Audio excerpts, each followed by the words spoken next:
全球冰封狂潮末日降临，我重生后贷款1个亿，买下豪宅，打造成末世堡垒，在庇护所4周安装了坚不可摧的护栏，还囤积了大量的武器弹药，以及未来几十年可用的所有药物，打包大量食物全部储存到了自己的异空间。因为上一世我被渣女白小倩迷惑打开，把家里的吃的给了她很多，到了最后，她竟然还把我给嘎了，还要挖掉我的肋骨熬汤啊！思索了一番之后，德发才想到自己忽略了一个非常重要的东西，那就是生命之源。我去怎么连水这么重要的东西都能忘了？到时候外面普遍都是零下6、70度，而且出门就意味着可能会有危险。德发想了想之后，他直接通过外卖平台下单，购买了大量巨大的储水桶，足够自己使用。几个小时之后，外卖小哥就给德发送上了门。看到德发买了那么多物资，周围的邻居们全都在议论纷纷。张德发是不是有什么毛病啊？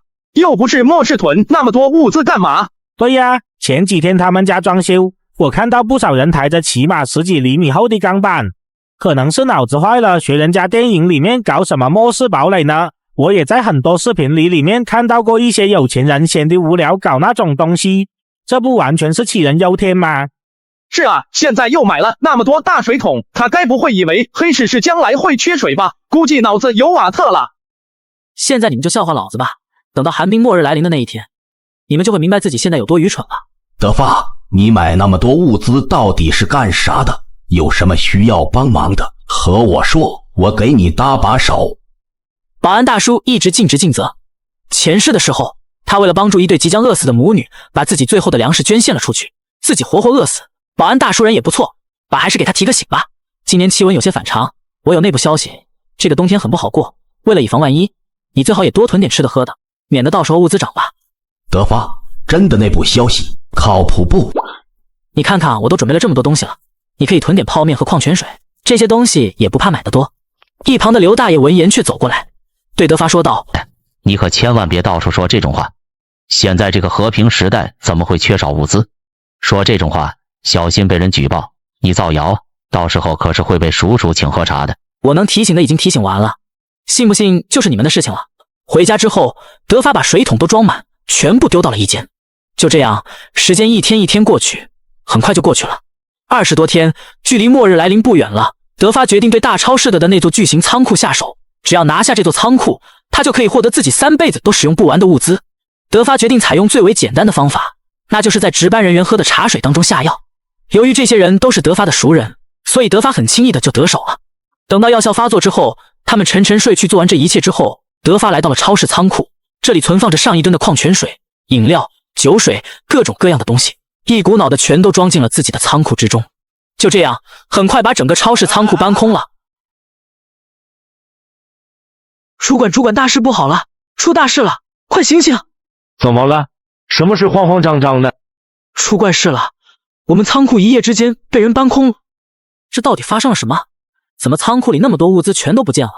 是啊，这仓库里面的物资起码价值上百亿，就算是用大卡车来了，也得好几天才能拉完。毕竟一眨眼的功夫全都没了。把他们刚睡的事情却是闭口口不闭，大家都值夜班，晚上偷懒睡觉也是常有的事情。这件事情太离奇了，咱们解决不了，还是打电话通知上面的人吧。大伙虽然心里面很紧张，也没有太过害怕，因为事情闹大了，反而会有很大责任。大家伙纷纷点头同意下了，立刻打电话让仓库经理知道这件事情。经理听到消息之后，整个人都吓傻了，甚至还以为德发是在同他玩笑，而德发还假装什么都不知道，毕竟上百亿的物资全都进入了他的异空间之内。终于到了末世降临的时候，这一天还是到来了。仅仅几分钟之后，外面的天空竟然开始飘起了密密麻麻的雪花。一开始雪花只有指甲盖那么大，但是不到2分钟之后就开始变成了鹅毛大雪。窗外的风开始呼啸了起来，屋外的雪仿佛就在一瞬之间变得恐怖了起来。整座城市的上空突如其来的出现了漫天的大雪，温度已经达到了-20度。再看一眼外面铺天盖地的雪花，已经将整座城市都给淹没。德发的心中安稳了不少。就在这个时候，德发的拜金女前女友白小倩打来了电话。你都和我分手了，还舔着脸给我打我电话干嘛？德发，今天外面好冷啊，你之前囤物资是不是提前知道会大降温？我就是听朋友随口说的。怪不得你囤了那么多东西。德发，你也真是的，这种事情都不提前跟我说一下，害得我被冻到了。还有什么事吗？没事，我就挂了。德发，外面好大的雪，我没有办法出去。你不是买了很多吃的吗？能不能先借我一些，等到雪灾结束后，我就还你，而且还有额外好处。德发心想，你以为我还是前世那个舔狗呀？德发现在只想好好的戏弄他，然后看着他如何凄惨的死去。说完之后，还对着桌上的牛排红酒来了一张自拍发给了他看。你早说啊，我家里囤的东西都吃的差不多了。你瞧今天早上刚煎的牛排，真好啊，人家也想吃牛排喝红酒呢，还拿我当过去的舔狗呢，想吃就去超市买。臭德发，你真不是个男人，给你这么好的机会，你都不知道过来表现一下。此时周围菜市场的菜疯狂涨价，一个土豆都要100块的价格。此时的居委会，王大妈已经把业主都叫了过来，说道：大家千万不要去哄抢物资，要相信我们官方领导，我们居委会也会帮大家想办法度过这次灾雪，大家要听安排，不要给官方惹麻烦。这么大的雪，都不知道什么时候才能停，我们现在都出不了门，凭啥不能囤物资？就是啊，要不我们都出门去买点菜回来吧，这几天菜又要暴涨了，你看现在几毛钱的土豆都要100块钱一颗了。你们这是在干嘛？哄抢物资只会导致物价飞涨，到时候大家都买不起菜，谁要是敢去囤物资，被我发现的话，别怪我向官方举报他，让他去数数哪里喝茶。卧槽，这居委会王大妈也真是的，不让大家去囤物资，这是让这些人白白等死吗？德发，我听说你之前囤了不少物资吧？你可不能当这个反面教材，你最近要老实点，要是再让我发现你出去囤物资，可别怪王大妈不讲情面。哟呵，王大妈，这场雪灾会持续多久？谁也不知道，万一时间很长，到时候大家没有吃的，饿死人了，你能负这个责任吗？对呀，你不让我们出去囤物资，饿坏了，出事了，你能负得起责任吗？王大妈见到众人都站出来反驳她，此时内心慌的一批，同时她心里面更加痛恨德发了。德发，你不要在这煽动人心，这可是违反规定行为，小心我举报你。哎呦喂，您老这屎盆子可别往我头上扣呀！放心好了，外面那么冷，叫我出去我都不出去。你们接着聊，我回去休息了。德发这小子真是太狂妄了，回头想个办法，找个机会搞他一下。王大妈是一个记仇的人，一大早又把业主都叫来，肯定没有什么好事。德发呀，现在外面的道路都被大雪给封住了，你等下带一些人出去扫一下雪，清理一下道路。扫雪？扫个屁！3米高的雪，来，你扫一个我看看。这么冷天出去一会就能冻成冰棍，您老还真是不怕闪了舌头。对呀，外面零下70多度出去一会儿估计就得冻伤。我们这里又不是东北，压根就没有什么像样的御寒设备，怎么出得去呀？你们这是什么态度？那扫雪又不是为了我，还不是为了大家吗？德发，我以居委会的名义命令，你们必须要出去扫雪，不然雪灾过后，我会向官方举报你。既然是为了大家好，王大妈和你们居委会的人应该带头出去扫雪才对，而且要说年轻力壮，你凭什么只喊了我们几个？是不是觉得我们好欺负？那些社会人和富二代也不见你叫来，怎么遇到他们，你就连话都不会说了？对呀，你怎么不去找58天和李富贵那几个土豪去扫雪呀？我是为了大家着想，某些人就斤斤计较，一点都没有奉献精神，简直就是我们小区的害群之马。我不是对某些人搞特殊，只是没必要一个个叫了，希望你们弄清楚，不要自找没趣。哟呵，王大妈说的轻巧，你有本事去叫吴天霸和李富贵过来扫雪啊！王大妈被弄得下不来台，她只好把电话打过去，而且还非常客气。你好，我是居委会的王大妈，希望你可以带上工具，一起出去扫雪。扫雪扫你个头啊！你是不是瞎？没看到外面还下着那么大的雪吗？脑子是不是有毛病？有病就去医院看看去，别在这里狗叫！再打电话或者艾特老子的话，老子嘎了你，信不信？那边挂断电话后，林大妈又找另一个土豪打去了电话。你好，我是居委会的林大妈，希望你可以一起出去扫雪好吗？老子每个月都交物业费养着你，是白养了吗？要是没有老子，你们这些居委会的人都得饿死，天天拿着业主的钱作威作福，还把自己当主人了。你就是给我看门的狗，晓得吧？我能混成这样，我能有今天靠的是父母和自己的努力，跟你们这些屌丝的一样吗？你赶紧去把雪扫了，我才好了离开这个鬼地方，不然我把你嘎了，你信不信？王大妈简直快气死了。不过不敢生吴天霸和李富贵的气，而是在生德发的气，因为他觉得都是因为德发带头不听他指挥，他才会这么没面子。德发，你是不是存心跟我过不去？你说说你到底想干什么？我让大家出去扫雪，我是不是为了大家好？这下子好了，大家都不干了，难道我们就要一直封印在家里头了？你别在我这装13了，你自己欺软怕硬不是个东西，被人家骂的连屁都不敢放一个，到我这来找存在感了是吧？告诉你，你小爷我不是好欺负的，再给我狗叫，小心我嘎了你。德发把王大妈的性格拿捏得死死的，只是个欺软怕硬的东西罢了。果然，德发说出了这一番狠话之后，顿时震慑住王大妈了。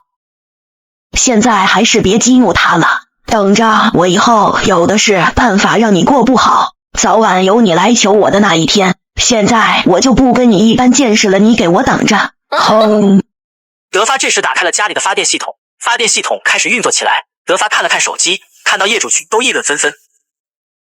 你们家有吃的吗？我们家的吃的快吃完了。我们家没吃的，而且电和自来水也停了，这到底是怎么回事？我出10万块，谁能卖我1箱泡面？我家前天就没东西吃了，我的牛皮皮带今天早上刚被我吃了。这个时候钱还有啥用？这么冷的天气，断水断电，空调彻底不能用了，这日子可怎么过？官方这个时候怎么不出来管一管了？再继续这样子下去，恐怕是要冻死人的。业主大多都听信居委会王大妈话，没囤物资都打电话问候王大妈。王大妈，之前我们就是听信了你的话，才没有出去买物资，现在我们都饿肚子了，你不是说官方会解决这个事？怎么解决？信不信大家一起嘎了你？王大妈不知道如何回答业主们的质问，真怕那些业主闹出事情把自己嘎了。就在这时候，上面领导打来电话。王大妈，现在全世界暴雪受灾严重，听说是数百年难得一遇的雪灾，可能我们会迎来了又一场生物大灭绝，也就是末世。丧尸末世，我们人类尚可一战，面对大自然，我们就束手无策。10几亿人口根本不可能顾得过来，城市大部分都已经沦陷了。接下来想要活着，要多囤点物资，咱们只能靠自己，一定要多囤物资，尤其是食物和水，还有取暖的能源。王大妈听到领导说的话后被吓得不轻，也不知如何向各位业主如何交代。这个时候，王大妈想到一个坏主意。王大妈立刻打开手机，开始在业主群里喊话：各位业主，灾难只是暂时的，外面天气太过寒冷，断水和断电也并不奇怪，官方已经找人去修了。在这种特殊时期，大家从现在开始，居委会将会收集每一家每一户手头的物资，然后进行统一分配给大家。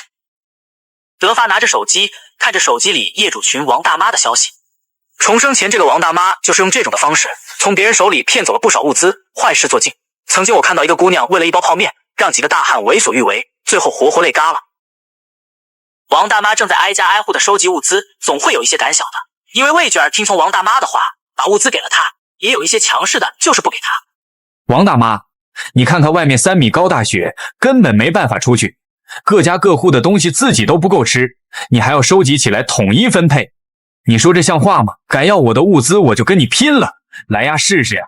你不了。我说过了，现在是非常时期，当然要用特殊手段。放心吧，雪灾很快就会过去，只是先让大家把物资囤起来，重新分配一下而已。这种时候，许多人家都没有吃的，你们就那么自私吗？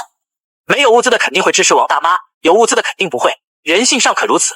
王大妈见这边的物资要不到，转头打电话给了德发。德发呀，你应该囤了不少物资吧？我还记得上次你可是买了一大车的东西呢，现在大家都缺少物资，到了你发挥精神的时候了。放心，大家肯定都会念你的好。上一世他就没料到了雪灾的严重程度，几个物资多的人把物资拿出来的，想卖他个人情，他非但没有感激他们，反而蛊惑大家，说他们家中还大量物资，然后被他们一起破门杀死，让人当做了口粮。这个姓王的老女人可真是个可恶的人。不巧呀，我们家东西也吃完了，莫是谁家有那么多物资？要不这样，王大妈，您老收集到的物资，麻烦分我一份。德发呀，跟你说人话听不懂是吧？你骗谁呢？你们家里肯定囤了不少东西，你买了好几车物资，能吃完了。我才不信，跟你说，这也是上面的意思，把家里的东西老老实实快给大妈送过来。真没骗你，我家里啥也没有了。王大妈，要不这样吧，你送我几包泡面，我念你个好。作为居委会的成员，您老不得起带头作用，发扬风格嘛。德发，你以为我是以个人的名义在和你说话吗？我是在代表官方，你拒不交出手里的物资，就是和官方对抗，回头你一定会被官方处理的。就你还代表组织，给你个鸡毛你就当令箭呀？我问问你，你有毛吗？有吗？要我看，我看一根也没有。你不过就是居委会的小小的管事，社区服务懂吗？看门狗还和我逼逼赖赖的，你有能耐随便使，小爷啥都怕，就不怕没化妆的老女人，有种就过来找我要呀，我在家里等着你。全球冰封狂潮末日降临第10天，这场暴雪整整下了10天，大雪完全淹没了整个城市，想出门根本出不去，整座城市进入了瘫痪，所有人食物基本上没有了，一包泡面从原来的800万涨到3000万。此时德发的前女友白小倩那里物资基本吃没了，难过的对她闺蜜说道：素素，我们家食物快没吃的了，该怎么办啊？再这么下去，我们会饿死的。你说说我们俩长得这么漂亮，只要稍微一发力，一定会有男人为我们倾倒。到那个时候，物资不是要多少有多少呀？素素，你是不是傻呀？现在大家饭都吃不上了，就算他们会对我们心动，现在一包泡面就几千万，绝对不可能轻易把物资给我们的。现在又出不去，就算我们送上门给他们白弄，他们怕是都心有余而力不足。对了，倩倩，你是不是忘了德发那个舔狗了？哼，就他也配。上次我好心找他，他竟然对我那个态度，除非现在他过来跪个3天3夜求我原谅，否则我绝对不会原谅他。哼！在被饿了3天后，白小倩她终于受不了，这个时候都快饿死了还要啥面子，拿起电话给德发打了过去。德发哥哥，你这么多天不找人家，人家想死你了呀。不就是前几天说了你2句吗？宝宝知道错了，德发哥哥，你就原谅宝宝嘛，好不好吗？白小倩作为一个绿茶中的极品，确实有一套，可这个骚娘们，如果不是因为她是个心肠恶毒女人，上一世还把我嘎了，不然真想把她给办了。你没事吧？是不是吃错药了？不巧我最近身体不舒服，没空看手机。生病了呀，德发哥哥，你没事吧？一定要注意保暖，把你冻坏了，人家会心疼的。不是被冻到了，我说的是被热到。别开玩笑，外面零下5、60度那么冷的天，怎么会热到啊？我屋子里有壁炉，倒是没有什么感觉。你是不知道烧起来，屋子里热的难受，大概是前几天在壁炉边睡觉不小心病了吧。德发说完，用手机对着壁炉拍了一张照片，又故意将他桌子上那些成堆的食物也拍了进去，给白小倩发了过去。我的天啊，这张照片不会是 P 的图吧？这环境加上这么多吃的，简直就是天堂。白小倩为了确认一下，立马给德发打了个视频，电话过去，是真是假，看一眼就知道了。视频一接通，就看到德发家里堆积如山的食物和温暖宜人的别墅，简直像是看到了天堂一般。你们最近怎么样？看你们都瘦了，终于减肥成功了，恭喜恭喜啊！白小倩和她闺蜜心里面真想骂德发，他们这哪是想减肥啊，明明全都是饿的。白小倩立马换了副态度说道：德发哥哥，你真的好厉害呀，家里真的好多好吃的呢，现在大家都吃不上饭，还是德发哥哥聪明。现在物资这么多，又住着大别墅，人家好羡慕呀。这算什么？对于我来说这都是小意思。听说能打出这个字的人，2024年会财运滚滚，你也试试吧。德发哥哥，你们家看上去好明亮好温暖，而且现在也不是供电的时间，为什么你们家那么明亮？我一向低调，我有发电机这件事，难道也要公之于众？屋子里面都热得难受，看你们的样子好像很冷似的，外面有那么冷吗？我10来天没有出门了，也不知道外面什么情况。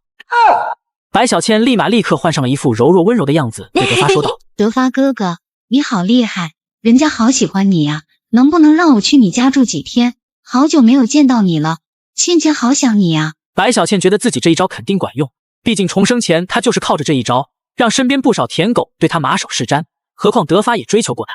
以前每次约你上我家来，你都是各种借口，说什么还没准备好关系更进一步什么的。我觉得你说的对，咱们又没有什么关系，是应该保持距离才对，我同意你的建议。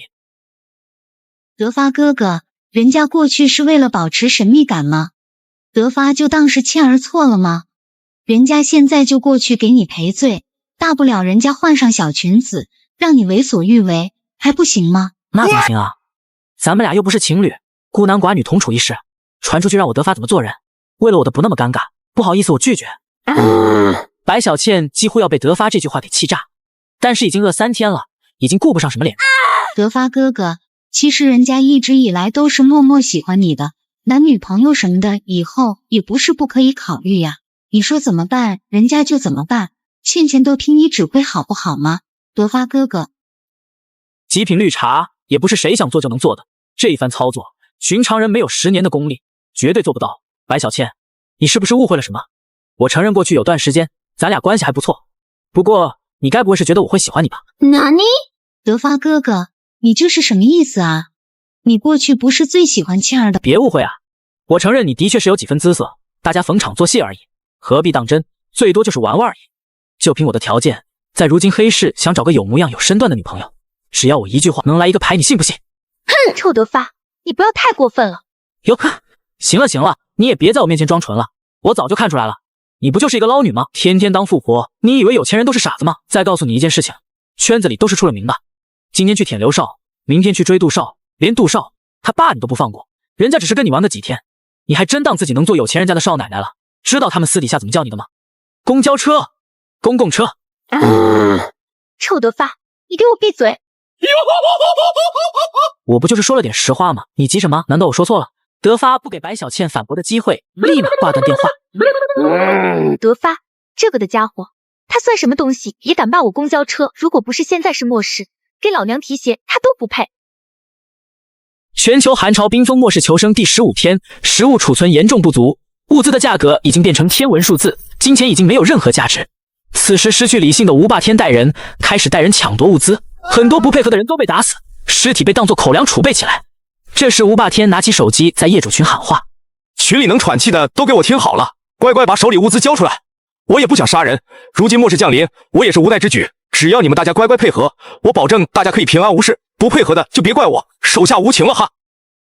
果然该来的还是要来，虽然大家都畏惧吴霸天，全都闭门不出，但是如今全市停水，如果不出去挖雪取水，他们就会渴死。这时耐不住口渴，刘思思准备趁着晚上打开房门下楼取雪，结果被吴霸天手下逮了个正着。小妹妹，你要去哪里呀？哥哥们憋了10几天了，快憋不住了，快给哥哥们发泄一下。谁说不是呀？这小娘们长得还行，哥几个谁先来？刘思思见状，立马跑回家，赶紧关上了房门，害怕的拿起手机向业主群发起视频求救。大家快来救救我！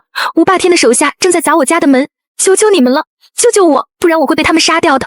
我要是嘎了，下一个就是你们了。姐妹，这个时候我们也没办法呀，你可一定要撑住，否则让他们进来，他们这么多人把你那啥，会把你玩坏的。要不这样，姐妹，我给你出个主意，你被那啥的时候用那啥夹死一个，反正都得嘎，不如拉个垫背，也算是为大家做点好事。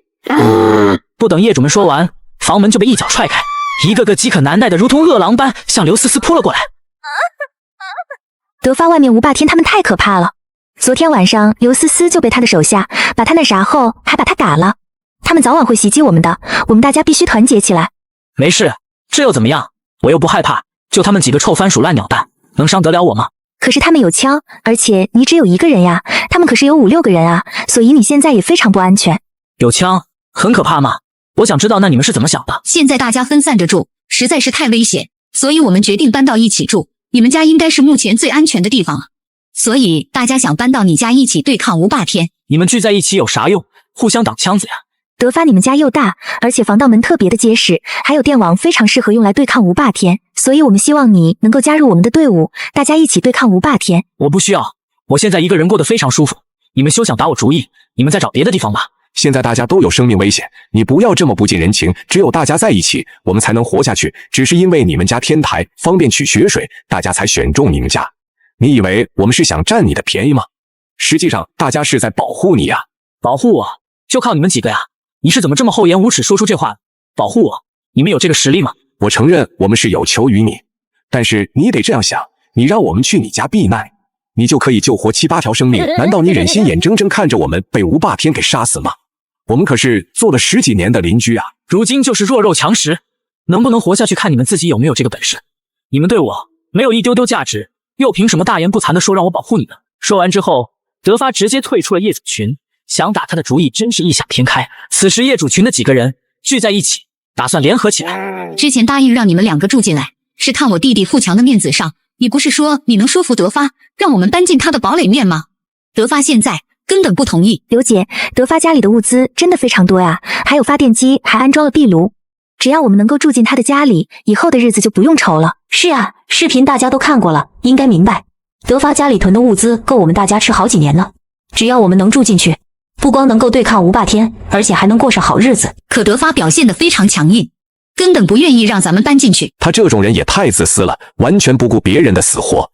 对这种人，咱们也用不着客气，反正他就一个人，我们就用点非常手段。对，这种自私自利的人，只考虑自己，不懂得替别人着想，他凭什么住那么好的房子？而且德发这个人也不咋地，上次我去他家要点物资，他竟然让我滚。可是听富强说，他们家的铁门非常结实，还有电网，我们又没有武器，强攻击率很低。没事，我以前就是干专业开锁的，曾经用1根泡面打开了一个小区的锁，江湖人称江南开锁王。可是他门上电网怎么解决呢？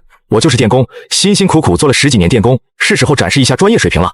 电网的事我来想办法，先找到连接电网的地方，给他把连接线弄断，就可以破除了电网了。到时候江南开锁王就靠你了。太好了，只要能够打开德发家的铁门，咱们那这么多人进入按住他，德发家就是我们的了。等老娘进门之后，我要把他丢到厕所，天天喂他吃奥利给，撑死为止。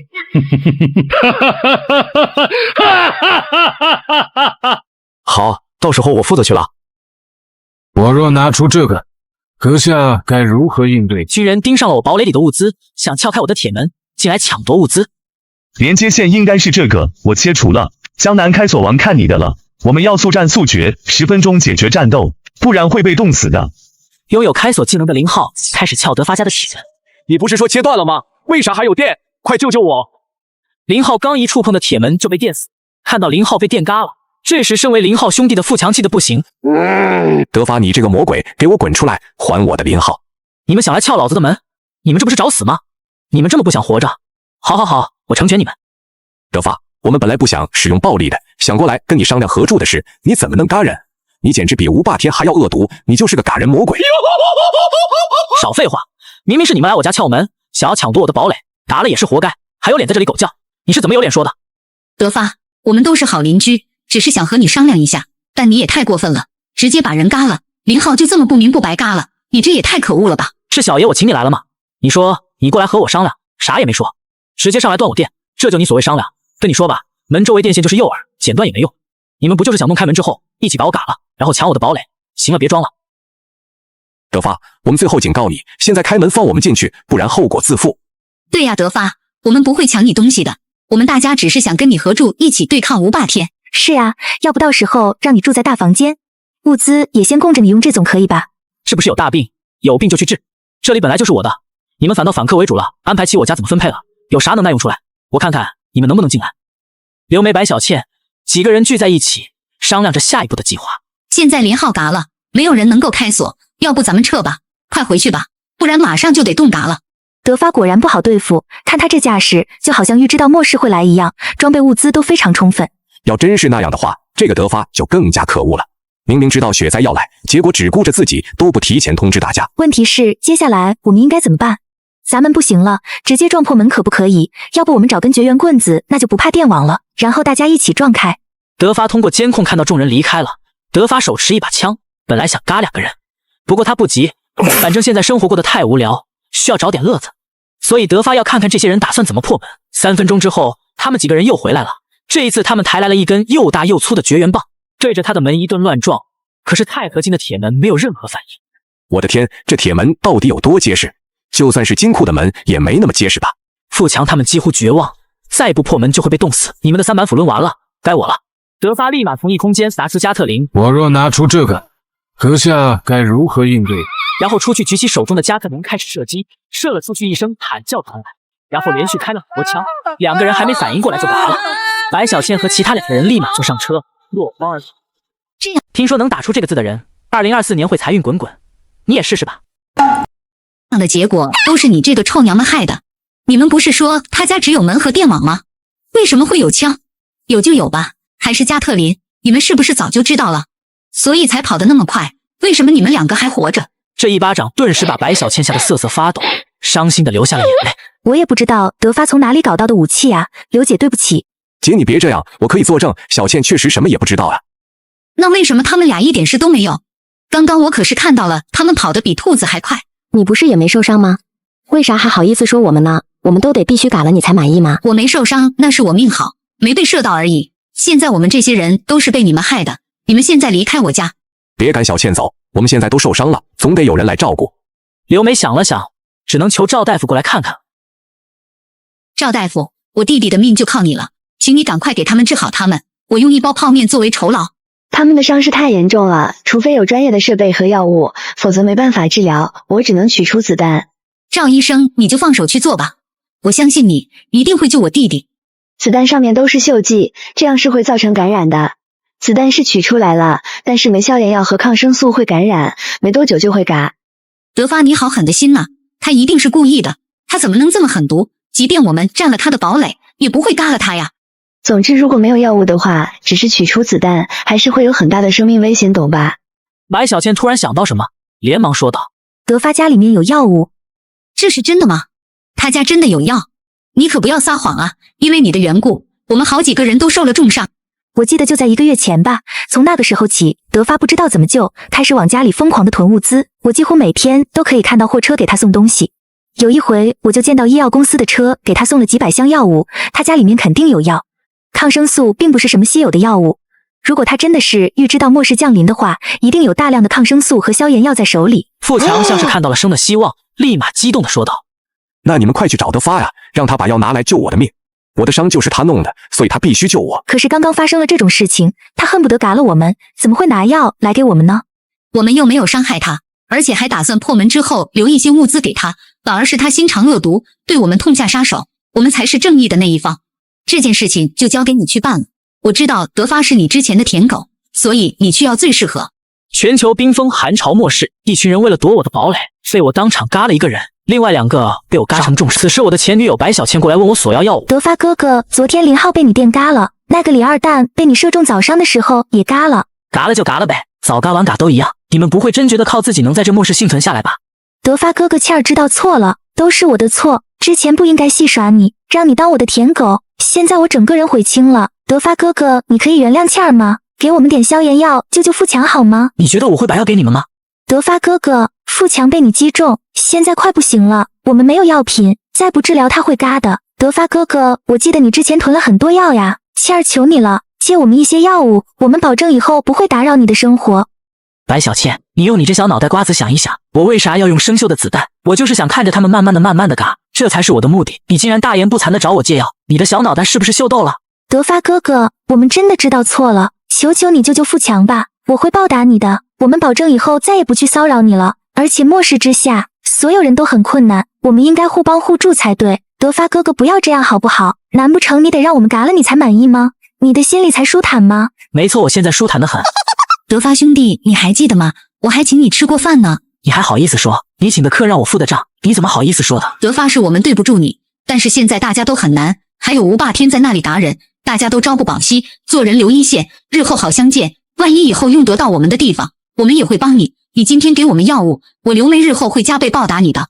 报答我？你当我是瓜脑壳子吗？你弟弟和好几个人都被我嘎了，不管我怎么做，这个梁子永远解不开了，都是敌人啊！帮了你们，把你们养肥了，以后你们报复我，你可别搞笑了。德发，你可能误会了，我们可不是那样的人。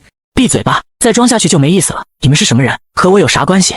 重要的是我不会相信你们，就你们，别痴人说梦了。德发，你不要做得太绝。俗话说，兔子急了会咬人，把我们逼急了，也不知道会做出啥事。你们这些兔子不早就过来咬人了？要是真有这个本事，你们霸占了我的堡垒了，我早就被你们嘎了。你以为小爷我是吓大的吗？小爷我不吃你这一套。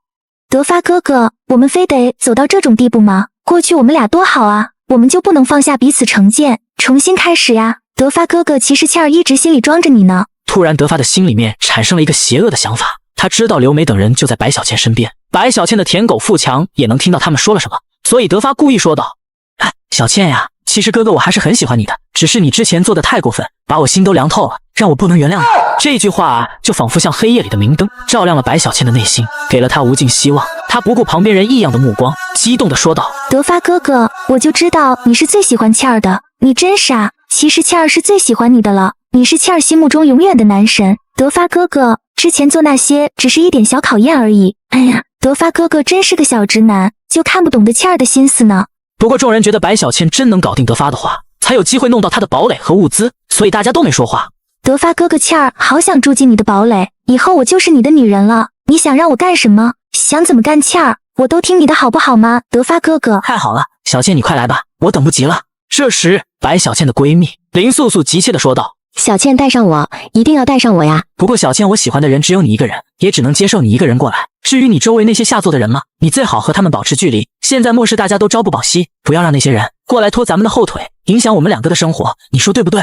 白小倩此时心里的兴奋无法言表，都忘记了旁边还有人，立马激动地说道：好呀好呀，德发哥哥怎么说，小倩就怎么做，一切都由哥哥你说了算，倩儿全都听你的。那就没问题了，倩儿，你现在自己可以过来了，不要管那些人哈。好好好，德发哥哥我马上过来，记得给我开门，我马上就过来。刘梅等人看到白小倩真要抛下他们，自己去德发那里享福，刘梅立马把她拦住了。给我闪开，别当我去德发哥哥家，老娘我受够了这样饥一顿饱一顿的日子了。你这个臭娘们，这些人这样都是你给害的，想拍拍屁股走人，门都没有。在旁边治疗的富强听到白小倩只爱德发，非得去找德发，更是伤心不行。小倩，你怎么可以这样对我？你不是喜欢我的吗？你不是说你最讨厌德发的吗？你还记得你说过要做我的女人的话吗？我想过的更好，我有什么错？跟你们一起只是迫不得已，等到大家都没吃的了，然后坐等被嘎吗？德发家里那么大，床又大又舒服，物资超多，有吃有喝又有电，而且还有壁炉，还不用受冻，我就想当德发的女人，怎么了？有错吗？富强，你是个好人，一直以来对我也不错，不过爱一个人就是应该希望他幸福过得好，不是吗？白小倩，你非得要走，我们不拦着你，是德发必须拿药来换你。德发哥哥，你都听到了，他们好坏啊，不放倩儿走，要不然你就为了倩儿给他们点好吗？不行啊，倩儿，现在药物可是非常稀缺的，我怎么相信他们不是在骗我？他们也有可能是骗你的，万一给了他们，我们以后没得用了怎么办？说不定他们是利用你来要挟我，以后这可是我们两个的生存东西。倩儿，咱们可不能被蒙蔽了呀。对对对，德发哥哥，你说的倩儿都明白了。臭女人，快躲开一边去，不要拦着我。两个女人顿时扭打起来。白小倩为了能够去德发家，彻底急眼了。你想走，别痴心妄想了。德发，你喜欢的人在我们手里，如果你想要他，就拿药来交换白小倩。不行，你们人太多了，我一出堡垒，你们把我嘎了怎么办？小倩呀，不是哥哥不爱你，哥哥也想带你一飞冲天，但是条件不允许啊，你可不要怪德发哥哥呀。你们两个不亏是塑料姐妹花，大难临头互相抛弃。林素素，你也看到你闺蜜的真面目了吧？只想如果你想继续留在我们队伍里的话，就要盯紧她，别让她溜了。刘姐，以后我听你的。我说白小倩，要吃苦一起吃，要享福除非带上我，不然你也别想，我绝对不会让你溜了。哼！放我堡垒，地嘎不了。全球冰封狂潮末世降临，我重生后贷款1个亿打造末世堡垒，储存大量物资放到了我的异空间。此时没有得逞的刘梅，为了报复我，把我家里储存海量物资的视频发到了业主群里。大家快看看吧，看看德发家过的啥日子，我们过得什么日子？这是前几天和德发视频的时候录的视频，这种人只顾自己，大家说说他这公平吗？我们大家要想想如何处理这个德发。这是以前的视频吧？现在他家怎么可能晚上还亮着灯？现在哪里有电？我向大家保证，这就是这几天拍的视频。德发提前准备好各种东西，他家有吃有喝又有电，物资超多，先不说，还有发电机和壁炉，简直过得神仙的日子呀！这个德发真的太自私了，大家之前都是邻居，竟然这么自私，我恨不得嘎了他。德发必须对此负责，凭什么我们天天饿肚子，就他自己舒舒服服的？他必须把物资拿出来给大家分了，不然大家都不能饶了他。这时，吴霸天也看到了视频，激动地说道：“德发，没想到你小子这么肥，等着你这些东西马上就不是你的了，本大爷这就过来取。”德发，大妈，我可是居委会的骨干，我说了算，你们家物资赶紧拿到我这里来，我给大家分分。德发欧巴，人家我好喜欢你呀，要不我认你当干爹好不好？只要你让我住进去，你让人家干啥我就干啥，什么要求都可以的，好不好吗？我们很熟嘛，小爷我可从来不缺狗腿子，所以我凭啥把物资给你们？德发先生，我家物资药物都已经用没了，希望得到您的帮助，作为答谢，我可以永久为您提供医疗方面的帮助。不愧是做医生的人，总算听见一句像样的人话了，比那些卖惨的家伙强多了。我现在身体非常健康，暂时没这个必要。我家的各种物资比你想象的要多，你想要交换，起码拿出对我有用的东西来。算了，也罢，我可以给你一些物资，但是你以后要听从我安排。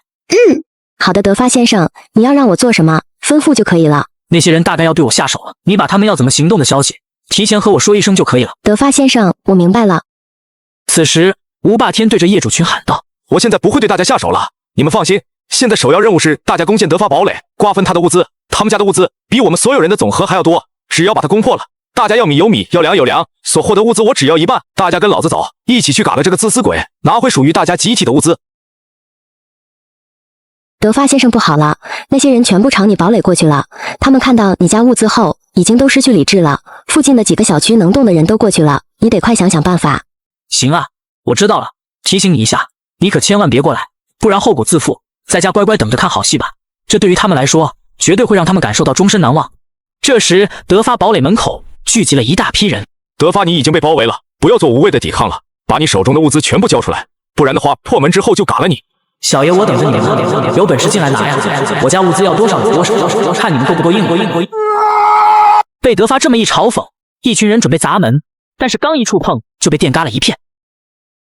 我的天哪！高压电，大家小心，快躲开！可恶的德发简直就是嘎人狂，竟然一口气嘎了我们这么多邻居，简直太过分了！我们要为他们报仇，大家不用怕，只要攻破这个门，对面就是温暖的天堂，海量的物资等着我们呢。李富贵一顿激励下，又让不少人红了眼睛。这时，几个人找来2根绝缘棍，兄弟们，打开这个门，给我嘎了德发这个小可爱！一群人抱着绝缘棍对准德发的铁门，就开始了疯狂输出。可是撞了几十下之后，他们却发现那扇门微纹丝未动。这时有个人走过来，看了半晌才惊叫道：“这是正经的铁门呀！你们别说用东西砸了，就算用导弹也打不开这个门。既然来了，就全留下吧，小爷的地盘不是你想来就能来的。”德发这时启动了堡垒的防御系统，顿时几枚名叫小男孩的导弹朝着众人飞去。そうですね。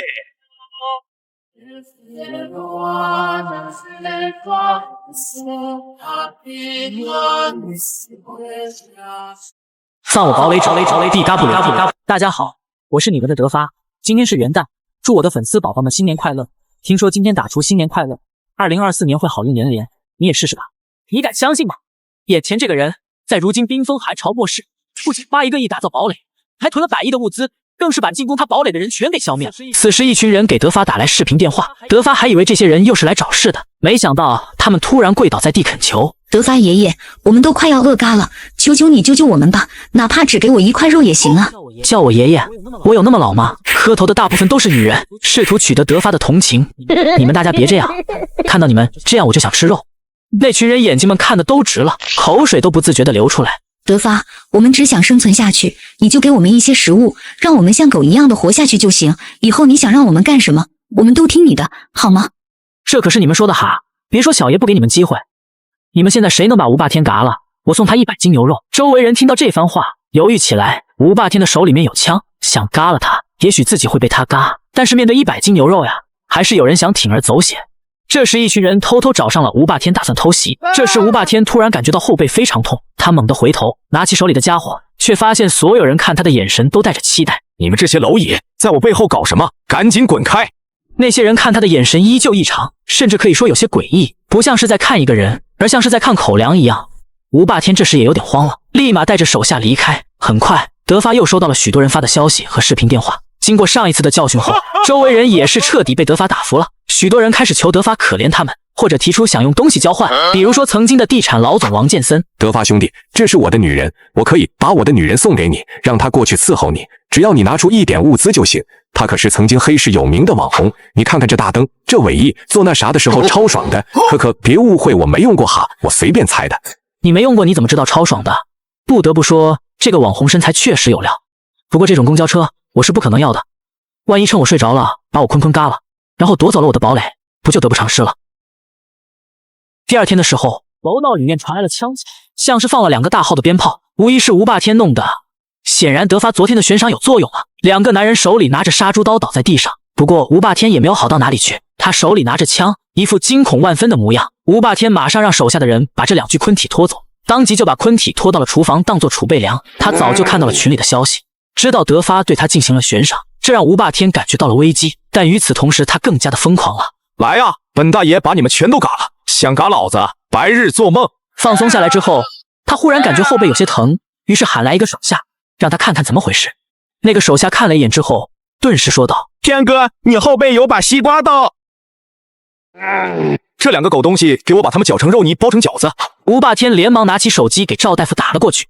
赵大夫，我受了点伤，你快过来帮我包扎一下。不久之后，赵大夫就来到了吴霸天家，不是因为怕被嘎，他才不会过来。治疗可以，先说好我不是免费的，要用物资换。吴霸天嘿嘿一笑，说道：“你要是把我治好了，我刚才嘎的那两个家伙的肉就分你一块大的。”赵大夫顿时一惊，这个吴霸天真的太恐怖了，竟然敢吃昆肉。算了，不用了，我不要了。都什么时候了，你装什么装呀？早晚有一天你会吃的，不吃就会嘎。我宁可嘎了也不会吃。那我可舍不得呀！现在这个末世身边有一个大夫太重要了，你放心，如果有一天非吃你不可，我也会把你留在最后面。不一会儿，伤口就简单的包扎完毕。赵大夫打算离开，这时吴霸天手下把他拦住了。吴霸天，你到底想干什么呀？你不要乱来哈，我可会叫的。我的伤没好之前，你可不能走。吴霸天此时心里面也害怕，不知道多少人想嘎了他，而且又缺少药物，身边有个医生在，他才放心。也不管赵丽丽的抗拒，他强硬的把他留了下来。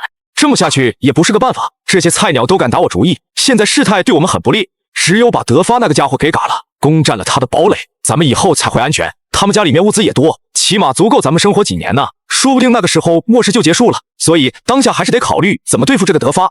天哥，德发上次导弹炸我们差点全军覆没，铁门还那么结实，我们根本攻不进去呀！我就不信他们家没有破绽，更不信他不出门，只要等到有机会，就直接把他给干掉。赵丽丽听到他们的对话，她借着上厕所的时候给德发发消息，告诉了他这件事情。知道了，你继续留在那里观察情况吧。你是医生，吴霸天这个节骨眼上不会把你嘎了的，他需要你，所以你暂时没有生命危险。德发也不着急出手，他设下了悬赏之后，反正重赏之下必有勇夫，自然会有人不要命的偷袭吴霸天。第二天，一些人开始使用大量的炸药炸堡垒，然而却一点用都没有。老刘，你这是干的什么活呀？搞得这个破玩意连个门都炸不开。这不对劲啊！我调配的炸药是没问题的，应该是受潮了吧？门外一群人还在抱怨的时候，此时德发爬上房顶，用手中的 RPG 给他们来了一发，一群人当场领了盒饭。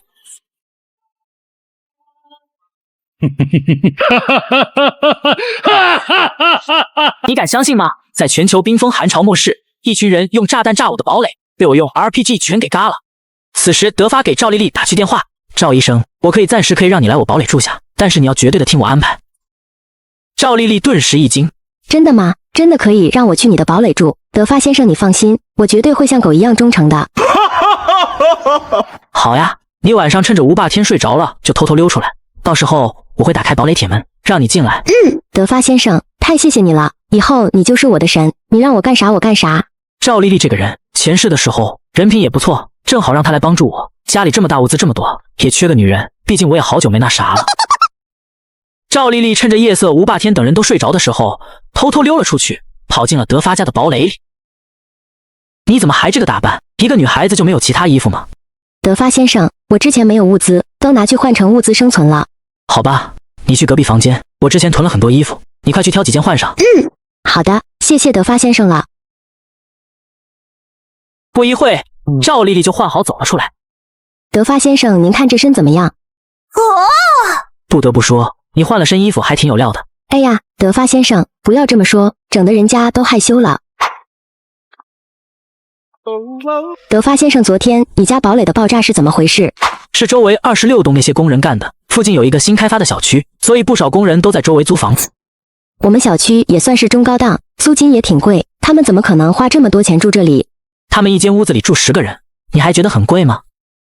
这么说来的话，他们其实比吴霸天更加危险。吴霸天只不过是个小混混，末世之前普通人不敢惹事，所以怕他。如今末世大家都朝不保夕，如果不是手里有枪，早就被人嘎了。可是这些工人不同，他们每天干工地的工作，体力比普通人强太多了，身体也抗揍，而且他们都是同乡，一起来城市讨生活，所以一起干什么都方便。那之后咱们怎么办？要不要还以颜色？这个我当然不能忍了，不过我是不可能出去到他们地盘那就太傻了。他们不就是昨天来我地盘，被我全给嘎了。可是你手里也有很多装备呀，怕他们干什么？拼武器也不行，哪怕打光了他们，但是被他们用板砖击中，我都觉得自己亏大了。德发先生，你真的太机智，太稳健了。但是你不出去，要怎么报复他们呀？他们看上去可不像贪生怕死的人，感觉都跟亡命徒一样。德发想了想，看来以后日子想要过得安稳，必须得找一些人来当炮灰才行。这个时候，保安大叔给德发打开电话询问：德发，听说昨天28栋的那些狗崽子们炸你堡垒了，你需不需要帮助？我认识他们的老大陈启明，我还和他们喝过酒呢。狗日的，他们竟然过来打你的主意，我不会放过他们。你要是有什么想法告诉我，我帮你收拾他们。保安大叔，他们的人挺多的吧？他们本来有40多人，昨天被你嘎了一半，差不多剩下20几个人吧。但是他们太不是东西，在28栋嘎了不少人。德发，你打算怎么对付他们？需要我帮忙的话，跟我说一声就行。保安大叔还是稳妥一点吧，我暂时没有报仇的计划，主要是现在加上赵大夫就我们2个人，哪怕加上你也没有必胜的把握，除非能把周围幸存的住户调动起来。我明白了，你是说咱们大家也跟陈启明那帮人一样，联合起来，一致对外？我就是这个意思。那我把这个想法跟周围人说一下，看看他们谁愿意加入。千万别这样，上赶着可不是买卖，你上赶着让他入伙，他们反而蹬鼻子上脸，索要很多条件。德发，那你的意思呢？我们又不着急，反正物资多得很，坐观其变就好了。狗腿帮那些人会自己过来的，有第1回就有第2回，就像他们昨天被我嘎了那么多人，他们一定会找上门报复，他们肯定会对周围人也动手，到时候周围人肯定会求我出手。德发，你小子太聪明了。2人一拍即合，达成了协议，决定暂时对狗腿帮放纵不管。接下来的2天里，德发让保安大叔从外界获取情报，比较危险的主要是2股势力。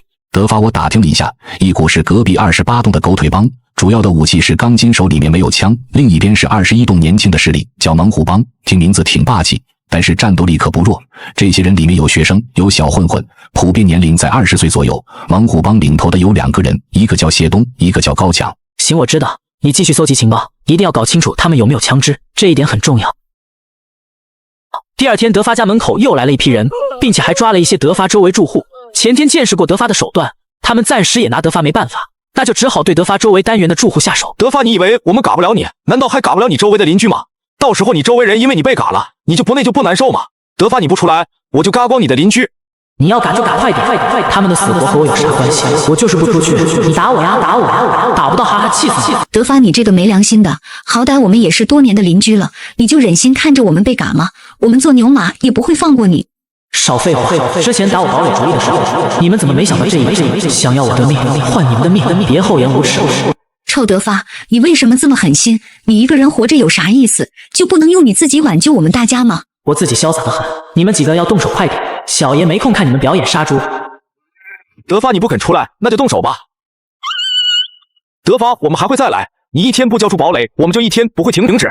全球冰封末日寒潮求生，狗腿帮的人嘎了我邻居，胁迫我交出堡垒。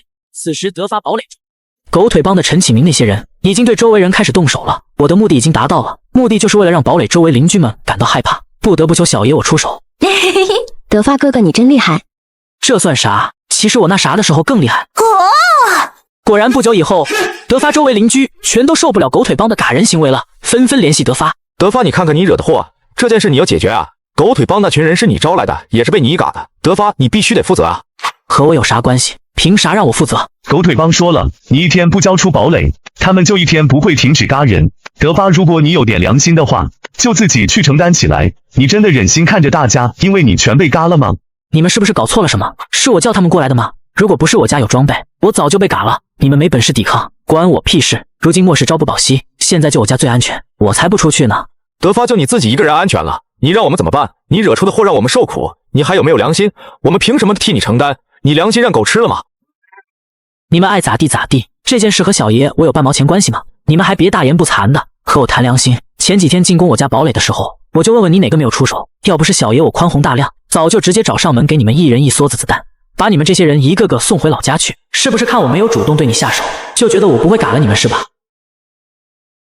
德发最后的一番话说出来，把许多人嗓子眼里的话都给堵了回去。吴霸天前几天是怎么嘎的，他们大家最清楚，这件事就是德发干的，众人不敢再说话。这时德发给保安大叔发过去一条消息：保安大叔，轮到你表演了。放心吧，德发，包在我身上，大家不要慌张。狗腿帮只有差不多20来号人，咱们团结起来，还是可以跟他们对抗的。保安大叔，你还活着呢，太好了！你最近一直不说话，我还以为你也嘎了呢。有你在，大家心里就踏实了。你说要怎么干吧，大家一定配合。你们就靠我一个人也没啥用呀，我家也没有物资了，我都饿了好几天了，浑身上下一点劲也没有。我们家的物资也耗尽了，好几天没吃饭了。你们大家应该也和我差不多，现在这种状态怎么和狗腿帮抗衡呀？保安大叔，现在怎么办？大家其实都缺吃的，也没办法帮你啊。你有啥想法说说呗，大家都听你的。我们这小区要和其他小区对抗，只能够靠德发了。德发家里面有很多武器，还有重武器，而且他天天吃得饱饭，也有力气带领大家，这是我们最合适的选择。可是德发刚刚说不管我们，让我们自己自生自灭，他不离开他的堡垒，我们也喊不出来。他要是能来带领我们大家，肯定是最好的。我吧，还能勉强和德发说上话，还能说，我去找他谈谈，看看能不能说动他，让他出来带领大家。保安大叔，我们就全指望你了。保安大叔转头把这件事就告诉了德发。德发，你说说，下一步我们该怎么办？时机差不多了，到时候我们演绎出双簧，让这群人老老实实听我的，恩威并施，让他们服从我，这样我们这个小区以后才能安全。保安大叔和德发商量完毕，两人便回到了业主群当中。保安大叔装模作样的艾特了一下德发。德发如今生死存亡时候，大家现在都非常需要你的带领呀。如果全世界就剩下你一个人了，你也会孤单，对不对？所以现在请你发发善心，帮助一下大家，大家都会感谢你的。对呀，德发，只要你能够拯救我们，大家都会对你感恩戴德。德发，以后我们就是你的狗，我们一家老小的性命就交给你了。我是看在保安大叔的面子上才过来跟你们聊聊的，其实我压根不想管你们，我自己生活过得这么好，管你们这些阿猫阿狗干什么？还得出去累死累活的，冒着性命危险，我觉得很不值，还不如躺平在堡垒。德发哥别啊，大不了以后你让我们干啥，我们就干啥，我们以后都是你的狗腿子，你老看行不行？只要你不是让我们去死，其他条件都可以。合着你们就想让我自己去拼命，你们坐享其成，那我也不管你们了。等到陈启明他们再来的时候，你们把脖子伸出去，让他们嘎不就好了。小爷我不伺候了。此刻，保安大叔和德发演起了双簧，一个唱白脸，一个唱红脸。德发千万别呀，我们大家伙肯定听你的，你们别执迷不悟了。大家再不拼一把的话，全都得被嘎。你们还在犹豫什么？如今只有团结起来，一起拼一把，才有可能还有活路。难道非要等着别人刀放你脖子上，你们才想起反抗吗？保安大叔的激励果然起到了作用，想着大家如果拼一把还有活路，大家纷纷开口同意了，听从德发的指挥。德发大哥，以后我们都听你的了，你要我们干什么就干什么，我们的命就都交给你了。德发和保安大叔二人一唱一和，就这样获得了整个小区的控制权。德发此时淡淡的说道，想让我带领你们这帮咸鱼也可以，但是我丑话说在前面，从现在开始，你们大家都得听我的指挥。如今事态严峻，周围不怀好意的人随时都有可能进攻过来，不服从指挥就是对整个小区业主的背叛，到时候都别怪小爷我不留情面，想偷偷躲起来的，不愿意出力的，不听我指挥的，我见一个嘎一个。在我这一点好果子都没有，丑话说在前面，后面怎么办你们自己掂量一下，我什么实力你们应该领教过了。现在开始，希望你们大家别做让自己后悔的事。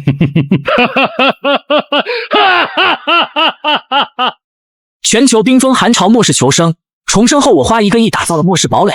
此时德发获得了整个小区控制权，开始给业主们分配物资。我丑话说在前面，小爷的食物可不是白给的，多劳多得。你们要是谁敢偷懒不听从指挥的，保证啥也拿不到，就算拿到了，吃多少我会让他全部吐出来，别怪小爷没有提醒你们。业主们看着德发背后的 RPG， 还有地上的那些食物，大家纷纷点头，臣服在了德发的威严之下。既然话都听明白了，那我们就分配一下食物吧。就在这个时候，狗腿帮的几个人闻讯也闯了进来，看到他们周围地上摆着那么多物资，激动的不行。陈总，好多物资呀，这次我们赚大了。那还愣着搞什么？快去抢过来！德发没有拿出 RPG 进行攻击，而是对业主们说道，这些食物都是给你们的，要是让他们抢走了，你们没得吃我可不管，谁要是嘎一个人，我奖励给他3倍的食物。此话一出，原本害怕的业主们纷纷有了动力。这些食物都是德发大哥给我们的，万一被抢走了，我们没有吃的也是会嘎，更何况德发大哥说了，嘎一个人给3倍。说得对，他们就这几个人，我们这一群人怕啥？生死看淡，不服就干。说着，大家很快就从身上掏出一把西瓜刀，就冲了上去。狗腿帮的4个人顿时蒙圈了，本来以为这些怂货会吓得逃跑，可不知道为什么，他们突然跟发疯似的，全都冲了上来。一眨眼间，众人便陷入了乱战。战斗结束之后，地上留下了6具昆体，除了狗腿帮的4个人之外，还有2个业主也被嘎了。不错不错，大家看到了吗？只要我们团结起来，我们就无所畏惧。德发看向前方，朝2个出力最多的年轻人指过去。对，就是你们2个。那2个年轻人面对笑容，很快的就来到德发面前。干得不错，这箱食物是奖励给你们的，只要以后还能这么卖力，我保证你不愁吃穿。那两个人激动的眼泪都流了下来，他们已经饿了好几天了，这些食物足够他们吃1周了。德发大哥，我们一定全都听你的，你这也算救了我们的命，以后你怎么说我们就怎么干。奖励完了2个出力最多的小伙子，德发对其他人说道：好，该给你们分配食物了。刚才的表现德发全都看着，出力多的他就多给一点，出力少的他就只给一点。不过大部分人得到的只是一颗白菜或者一颗很小的水果。此时德发指着曾经的地产老总王建森，王建森赶紧跑过来，伸出手说道：该给我分配食物了吧？德发有些鄙视地看着他，随手拿着一块糖果放在他的手里，这就是你的食物。王建森看着眼前的一点点糖果，心想自己哪里受过如此屈辱，一股愤怒感笼罩了他的心头。你这算什么？凭什么我就只有这么点东西？凭什么？凭什么啊？我都怀疑你怎么有脸狗叫的，刚刚别人都在动手的时候，你从头到尾都在摸鱼，在一边叫的挺大声，人你碰都没碰到过，给你这些都是我慈悲了。王建森非常狡猾，冲上去的时候他喊的声音最大，但是光打雷不下雨，声音很大，只是在一边看着，不知道的以为他才是老大，他是当老总当习惯了，真把别人都当傻子了。这和我没关系，他们就这几个人，我根本没有出手的机会。那是你的问题，过程我不关心，我只要结果。德发，你这样不公平，太不公平了，你分明就是在针对我。呵呵，公平？你是不是出门忘吃药了？你算个什么东西？有啥资格和我谈公平？是你飘了，还是小爷我拿不动刀了？你以为我是在和你讲道理？我是在命令你，懂吗？狗腿子！德发转头看了一眼旁边的菜鸡和阿坤，说道：像这种不听我指挥的，影响小区所有人利益的害群之马，不用我多说了吧？怎么处理你们懂了吧？他们2个立马走过去拽住王建森就是一顿揍，被揍到奄奄一息的时候，德发才让菜鸡和阿坤停手。虽然王建森是个垃圾，但是以后当作炮灰还有用。德发此时对众人说道：这就是不服从领袖命令的下场，也怪小爷我无情，我这个人非常公平，丑话都提前和你们说了，你们谁要是认为我不公平的，现在就可以放下手里的食物，堂堂正正的离开，小爷不会找他任何麻烦。业主们互相对视，没有一个人不愿意跟着德发的，如今食物就是他们的命，德发就是给他们续命的人，他们怎么可能离开？看来大家都愿意跟着我，那么我们就达成共识了。德发此时走到王建森身边，对他说道：下次希望你能听话点，再有下次就不会让他们停手了，记住小爷我不养垃圾。此时人群中突然发出一声急促的呼喊，正是德发的前女友白小倩。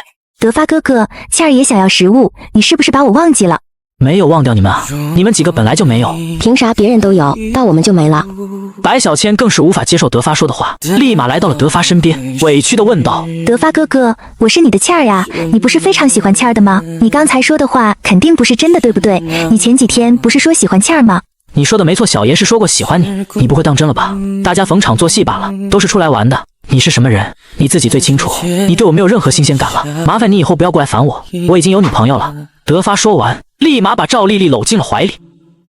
这不是真的，德发哥哥，明明前几天你还喜欢倩儿的，还想让我住进你家堡垒中，为什么现在又这个样子？你肯定是骗倩儿的，对不对？你说那个呀，我就是故意耍你的，你不会当真了吧？你看看你现在这个样子有多可笑。德发立马看向对面的刘梅和林素素，然后对他们说道：她是不是天天跟你们说我多喜欢她，多爱她，对不对？是呀，这个女人真丢人，就知道做白日梦，这种赔钱货也不知道自己有几斤几两，她还害死了我表弟富强，她真的该被打。别说了，求求你们别再说了，我的脸都丢尽了。你以为你自己是公主呀？天天去调戏富二代，却不知道自己在富二代圈子都出名了。谁不知道你是给钱就能那啥的人呀？你估计都已经千疮百孔了吧？德发看向刚刚起来的王建森，对他说道：王总，你说说他在你们圈子里他的外号叫什么？公交车加长板万能插座普拉斯。众人此时传来一阵爆笑。想不到我们小区里还有这样的乐色，我之前还偷偷喜欢过他。早知道花点小钱就能为所欲为，我还那么处心积虑的干啥？这种人真的太恶心了，我都怕传染给我。真是个名副其实的公交车呀！闭嘴吧，跟小爷谈谈，你们有这实力吗？信不信我让你们走不出这个门？全球冰封寒潮，末世求生。村委会王大妈以为自己的孙子已经赶了，在饥饿中竟然把他给吃了。王大妈此时已经被愤怒憎恨冲昏了头脑，把所有怨恨都怪到德发头上，顿时手拿一把西瓜刀就朝着德发冲了过来。顿时一惊，立马奇异之间拿出4排之下，然后一脚把他踹飞出去。你这个欠嘎的老东西，想死吗？还好小爷我机智，不然还真被你得逞了。此时菜鸡等人听到声音，也带人赶了过来。德发老大，您没事吧？我没事，这个不要命的老疯子竟然要嘎我。此时菜鸡非常愤怒，转头对着王大妈说道：德发老大，现在可是我们整个小区的救星，是我们所有人的希望，就凭你这老家伙还想打他？德发大哥，要不让我直接把他嘎了算了，反正留着也是祸害。不用啊，这个人交给我，我来处理。你走吧。蔡姬不敢违逆德发的决定，乖乖的离开了这里。此时赵丽丽听到了声音，也跑了过来。德发哥哥，你没受伤吧？需不需要治疗？德发指着王大妈的脑袋冷冷的说道：“就凭这老家伙还伤不了我，幸亏我及时拿出镇惊盾挡住，不然真被他得逞了。”此时王大妈愤怒的抬起头对德发说道：“德发，你这个小可爱，我要嘎了你，给我孙子偿命，给我孙子报仇！德发，是你害死了我孙子，我要吃了你！”德发疑惑的说道：“你孙子又不是我嘎的，跟小爷我有啥关系？你是不是找错人了？”王大妈恶狠狠地瞪着德发，咬牙切齿，像极了一条发疯的狗。我的孙子就是被你害嘎的，我恨不得喝你的汤，吃你的昆体。可是我真的不记得什么时候嘎掉了你的孙子。严格来说，我还是你的恩人，因为是吴霸天的人踢死你的孙子，后来我帮你嘎了吴霸天，你该感谢我才对啊。闭嘴！我孙子当时还没嘎，后来是因为没有药物治疗，才活活疼嘎的。如果你给我物资，他就不会嘎，你就是罪魁祸首。其实我这个人最有爱心了，我怎么可能忍心看着一个孩子活活疼嘎呢？所以后来我和赵大夫去你们家送过药的。你撒谎，少骗我，别糊弄我了。我说的可句句是实话，我真的去过你家。你仔细想想，好吧，也许你当时在忙着吃东西，你吃得太起劲，所以没注意到我。好像我当时过去的时候，你正在忙着吃肉呢。确切的说是在狼吞虎咽。你的孙子王小明，那个时候确实还没嘎，他只要吃了我的药，就可以健健康康活下去。但是你又做了什么？那天我们过去的时候，发现你正在把你孙子一块一块嘎下来，在开心的享用。听到德发说的话后，王大妈脑子里更加凌乱，她的眼睛里掠过一抹惊慌失措，因为她记得在她孙子嘎了后，她为了活下去，的确不得已把他给享用了。味道嘛就不用多说了，大家懂得都懂。不可能的，小明当时已经嘎了呀，你肯定是骗我的，都是德发你害的。不信的话，你可以问问赵大夫，当时是我们2个人一起过去的。对呀，当时是我和德发说的，德发同意送药过去，可是你没等到药送过去，就趁着他活着的时候，急不可耐的把他给……赵丽丽再也说不下去，她也觉得有些恶心。毕竟那天和德发回来的时候，她在卫生间吐了很久。毕竟那场面对于一个女生而言，确实难以接受。像王大妈这种人，为了自己的生存，连自己的孙子都能下得去手，已经完全超出了做人的底线。牛马都比她强10000倍，简直连猪狗都不如。不是这样的，德发你肯定是骗我的，小明他不可能还活着，我清楚的记得他已经嘎了的呀，你骗我的，肯定是你在骗我，对不对？闭嘴！像你这种对自己至亲都能下去手的人，在如今末世，就算所有人再没底线，也不会像你这样对自己亲孙子动手。你是怎么下得去口的？那可是你的亲孙子呀，你到时候怎么和他外在的父母交代？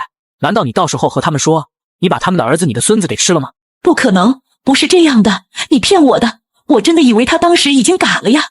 我等了好几天，直到自己实在受不了才吃的。一开始我告诉自己就只吃一点点就好，可是后面越来越饿，才没忍住全都吃了的。看见了吧，这就是王家的好奶奶。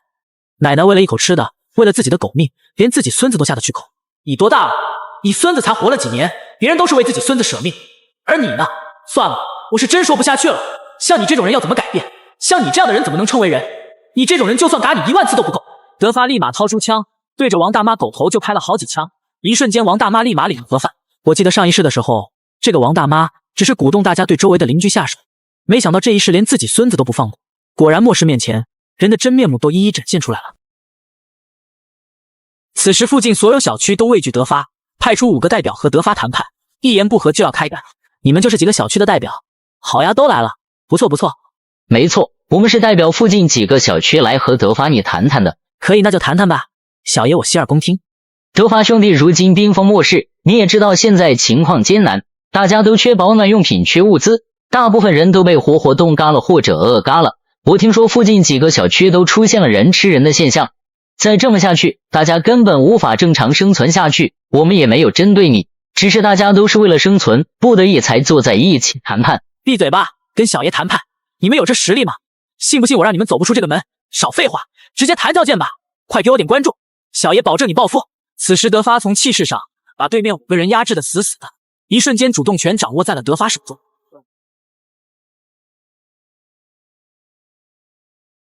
我让你们笑，带着笑声去地狱！全球冰封寒潮末世求生，附近几个小区代表约德发和谈，被德发的威严震慑住了。行了，说说吧，让我听听你们想要什么。德发先生，我们想要的就是一些必备的生活物资，首先是食物，其次是取暖所用的物资。德发先生，您看可以吗？如今末世，大家现在的物资全都不够用呀。德发也没有多说什么，立马把 RPG 就放到了桌子上，顿时5个代表脸色大变，下意识的想要逃走。德发，别冲动，千万别冲动，你这是想干嘛？就算你把我们都给嘎了，附近几个小区的人也不会放过你的呀。对呀，德发先生，你有什么不满意，可以对我们说，我们可以慢慢谈。你们怕什么？我只是觉得这东西有点碍事，拿出来扔桌子上放，大家别紧张嘛。但是你有句话说的不对，如今放眼整个末世圈，谁不知道我张德发？就凭几个蝼蚁想动我，来再多我也不怕。好了，你们大家继续谈吧。他们5个人被德发刚才行为直接震惊到了，没有一个敢开口说话。那小爷我就直说了，你们刚才提出的条件，我是不会答应的。你们可以听听我给的合作条件，你们看看可不可行，不接受没关系，那就开战。此时5个代表脸色非常难看，实话实说，就凭他们几个，再加上好几方联手都不是德发对手。这样吧，我可以为你们提供物资，主要是吃的，但是数量有限，每个小区每栋楼我只提供10个人的分量，具体这些食物分给谁我不管，谁来分我不管。这样我每天都要负担500多人的物资，已经是我能承受的最大范围了。每栋楼10个人的物资太少了，光我们楼里活人可是有68个，你每栋楼才给10人份的，那到时候我们怎么分？我觉得你是不是有什么误会？小爷并不欠你们的，好吧？谈不成我们直接开始打。等等，张涛，你别急着代表我们大家，我觉得这个物资的数量还是可以再谈谈的。每栋10人份是少了点，德发先生您看还能多给点吗？每天要提供500人的食物，你们觉得很少吗？行吧，觉得少那好，小爷我啥也不给了，满意了吧？刘伟看了看旁边张涛和陈启明，急忙对德发说道：别呀，德发先生，我们不嫌少了，您可以先说说别的条件。行吧，接下来就是我为你们提供物资，但是小爷的物资不是白拿的。这样吧，我身上有一批种子，我觉得我们可以种植农作物，以此来获得持续稳定的食物。你们应该都会种地吧？德发先生，那么冷的天气，根本没法种地啊。话不能说的太绝，你们要是觉得小麦不行，我这里还有其他种子，小米、大米、玉米，总有一款适合你们。德发别闹了，你看看外面多少度啊？再说了，冰天雪地的种哪里啊？冰天雪地又怎么样？你们不是也活下来了？至于种在哪里，这个问题好解决，你们只要大家把雪刨开，下面都是土地。德发先生，如果你想让大家给你种地的话，就必须提供足够的食物，这样一来，500份的食物未免太少了。闭嘴，我需要的人几10个足矣，每栋必须都派人整理出农田，根据你们的劳动进度领取物资，毕竟小爷不养闲人。如果你们同意我说的条件并且执行，我会保证你们食物的质量，将来毛子、华子或者羽绒服、医疗用品等也可以陆续提供。此话这一出，顿时就有人坐不住。陈启明立马激动问道：德发，你真能搞到华子吗？陈启明他们都是老烟民了，他们可以不吃饭，但是不抽烟真的会疯掉。小爷实力摆在这里，答不答应你们自己想想吧。德发，只要你保证我有烟抽，我绝对答应你，但是说好了一天最起码得给我2包。我们也是和他一样的条件，胃口不小呀。你们5个人我一天最多只能给你们1包，多了我也没有。陈启明和刘伟赶紧答应，就怕德发反悔了。那我们可说好了一天1包啊，你可一定得给我们带来。那这么说，我们今天的谈判就达成共识了。此时几百人准备趁着谈判偷袭德发，一举拿下东墙小区。不过德发已经察觉到了一切，你们是不是早就安排好了人，打算趁着和小爷我谈判的时候搞偷袭是不是？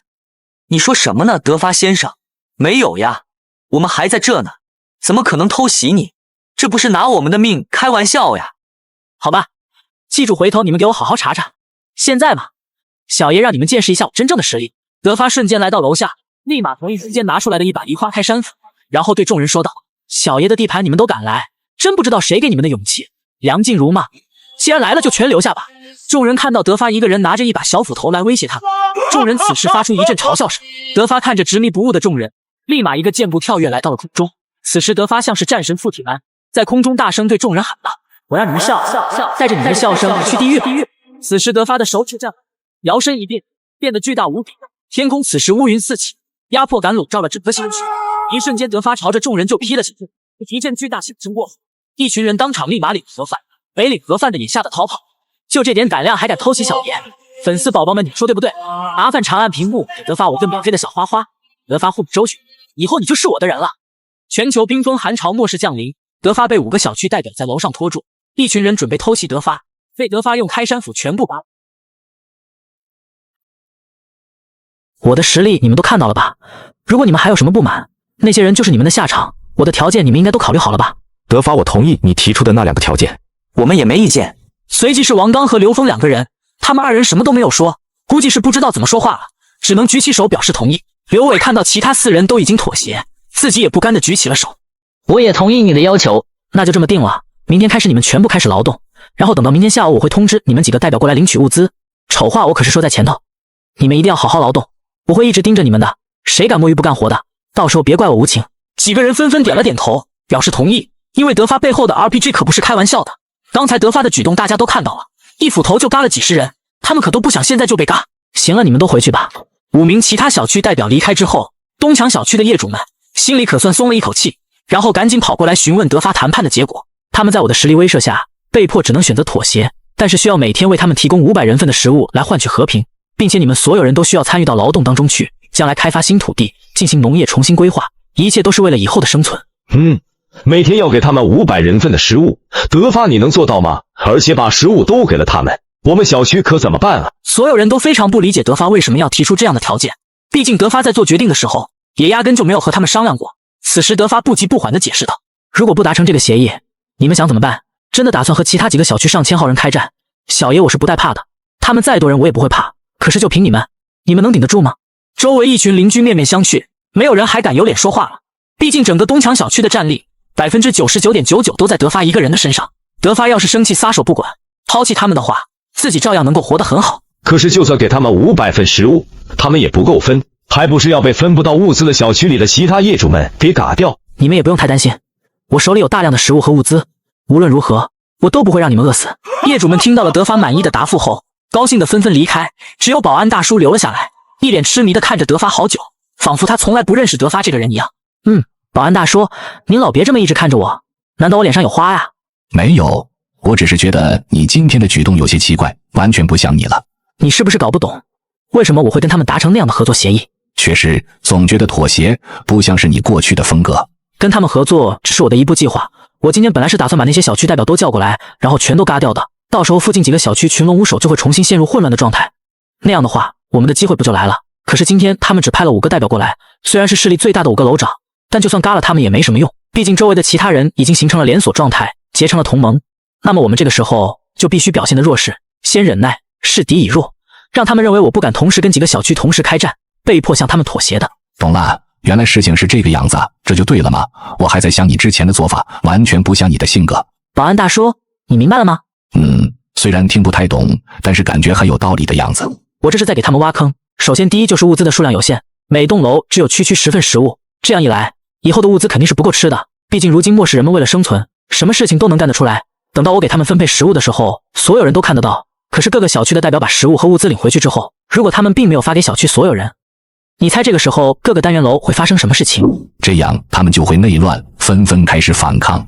对，就是让他们内乱。得不到食物的业主们会从刚刚得到希望，然后深深陷入更深的绝望的深渊之中，一念天堂，一念地狱，那种痛苦比死了都要难受。他们就会狗咬狗，互相干起来。德发，你实在是太聪明，太可怕了。可是你为什么还要让他们种植农作物呢？如今冰天雪地，想要种植农作物根本不可能吧？保安大叔，有些事你一定要透过表面看到本质，千万不要把简单的事情想复杂了。我让他们种地只是单纯的激化他们的矛盾，同时消耗他们的体力罢了。毕竟现在他们只有不值钱的体力可以消耗了，除此之外什么都没有。我明白了，现在我们一家子活下去的希望都寄托在你身上了，你让我怎么做我就怎么做。保安大叔，那好，接下来咱们就继续按照计划行事，然后看看后面事态会发展到哪一步吧。德发跟保安大叔说的只是一部分计划，事实上他还有更多的计划没有告诉他，因为德发已经知道东墙小区的业主已经有人私下里勾结其他小区周围的人了。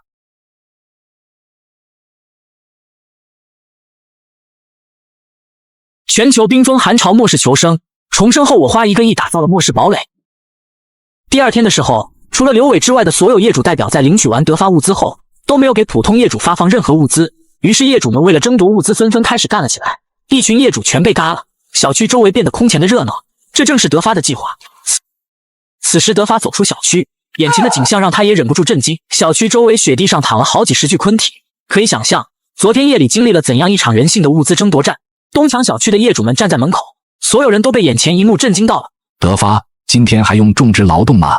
德发看了一眼保安大叔，又看了一眼旁边的那些业主们，然后不屑地说道，如果你们不想像他们一样成为一具昆体的话，就必须听我的指挥，全部投入到劳动中。还是那句话，小爷不养闲人。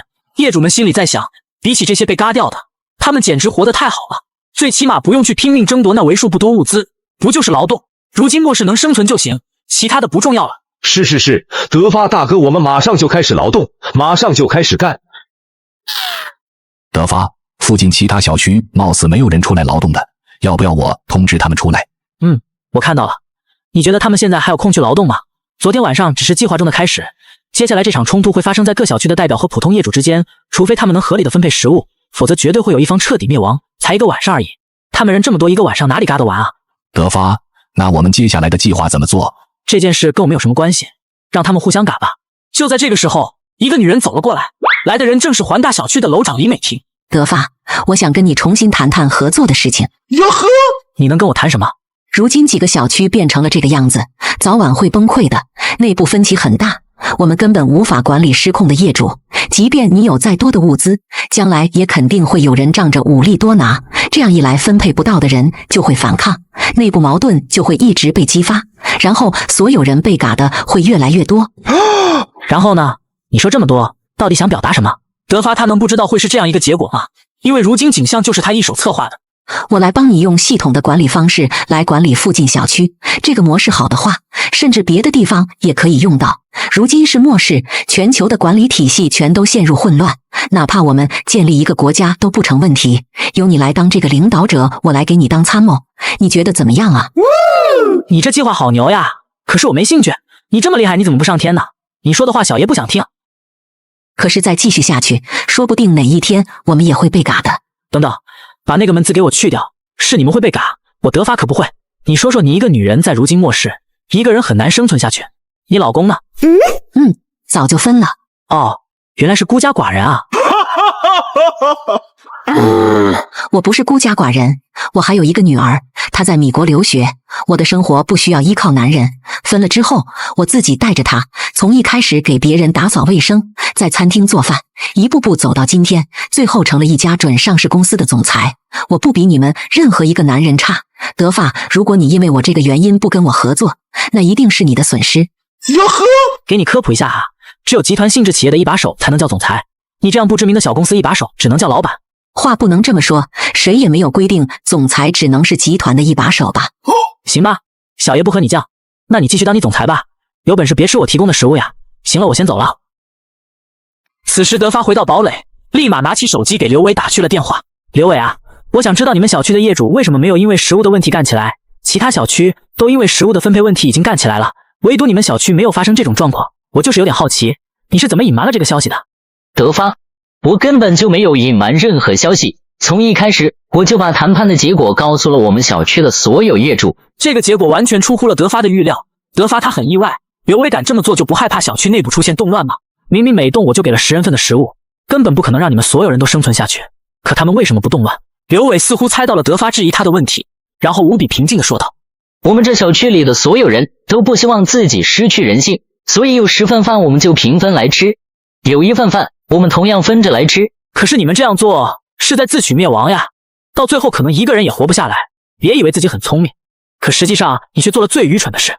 德发，那你能不能再帮帮我们？不可能，绝对没有这种可能。德发回答得非常坚决，不给对方留一点商量的余地。凭你的能力，完全可以拉拢一批亲信来瓜分利益，保证自己可以在末世当中生活得很好。可是你瞻前顾后，优柔寡断，什么都想保护，最后你会发现你什么也保护不了，因为你根本没有这个能力。你这么做就等于害了所有人，大家都是成年人，都要对自己做出的选择负责。这条路是你自己选的，那你就靠自己能力走下去喽。全球冰封寒潮末世降临，德发像平时一样给业主分配食物。此时张涛拿出了一把枪，立马对德发开枪。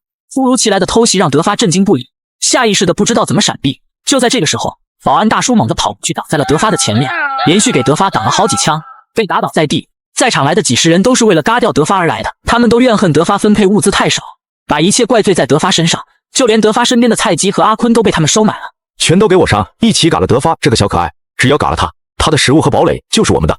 保安大叔，谢谢你救了我一命，接下来交给我，我会嘎光他们为你报仇。德发立马从一空间拿出加特林和 RPG， 对着他们就开始无差别射击。德发首先对着菜鸡和阿坤就是一顿扫射，因为德发最恨叛徒。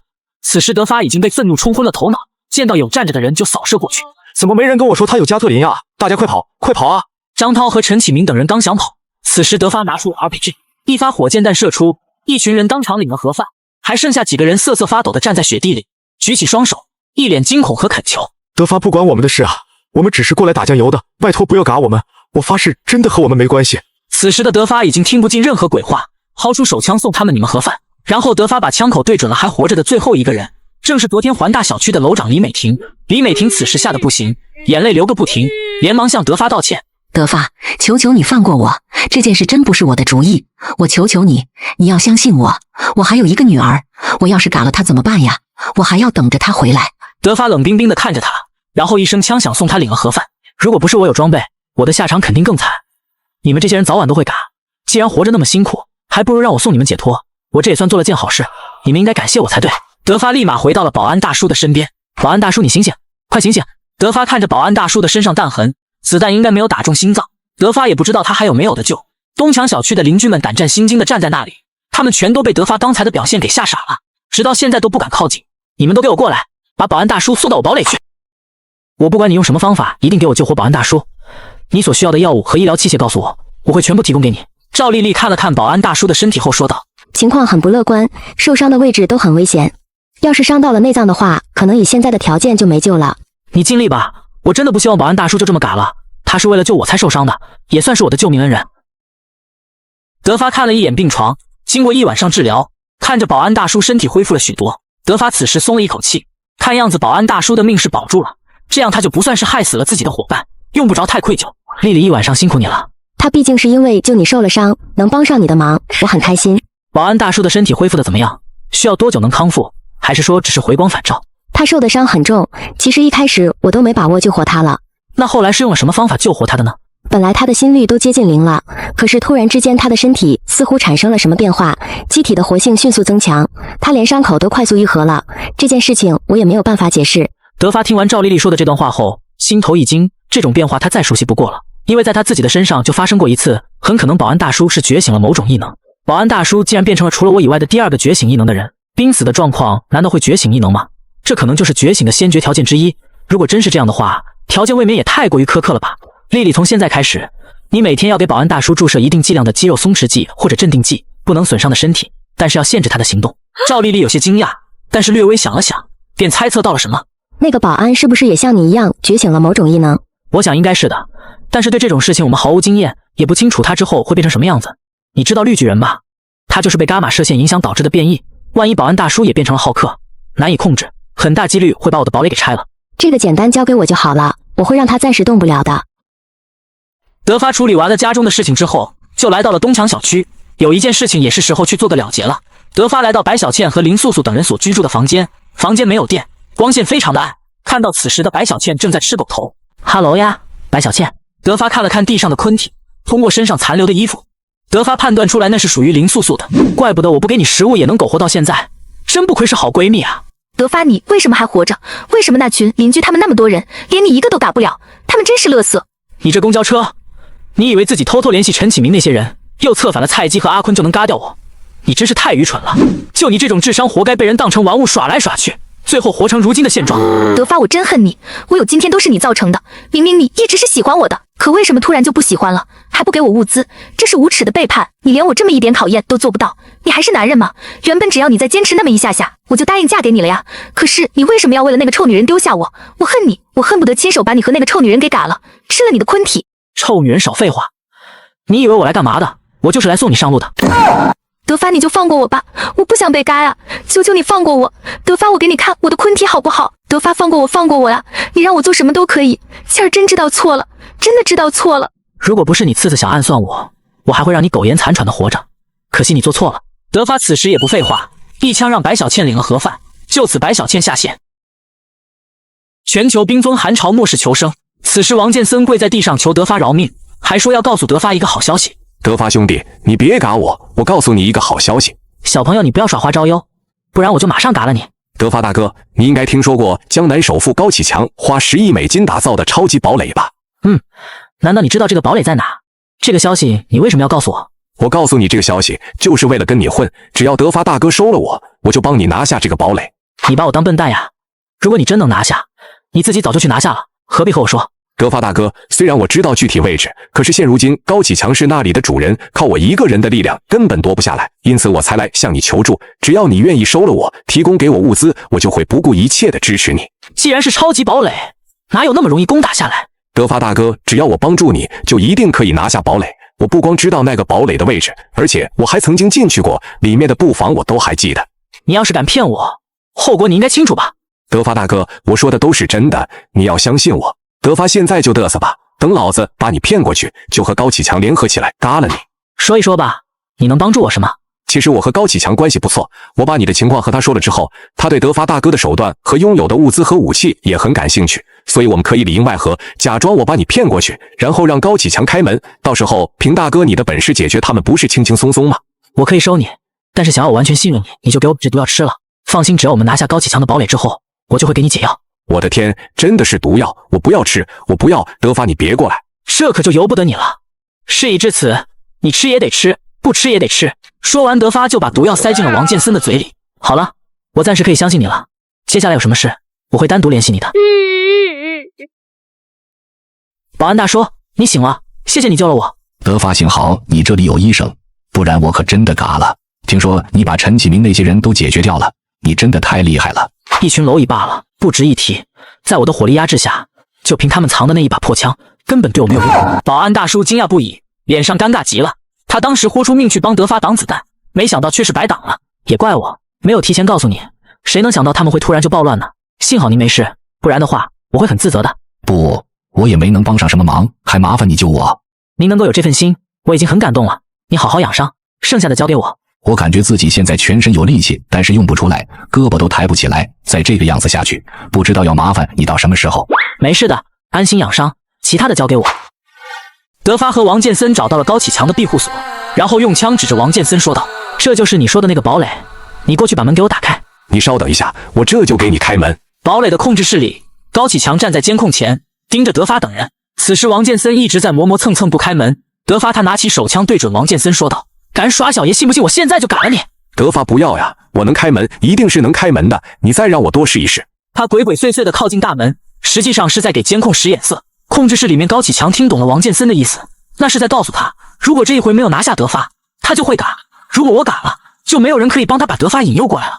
高启强想了想，心中其实没有那么信任王建森这个人，可是一想到这座堡垒，从现代防御学角度而言，堪称无解的防御，高启强也没啥好怕的。高启强然后按下了开门的按钮，而此时外面的门已经被打开了，他们来到了一条长长的通道。控制室内，高启强在控制台上按下开关，与此同时，通道内部出现大量的催眠气体，将二人瞬间淹没。可以过去把他们控制起来了。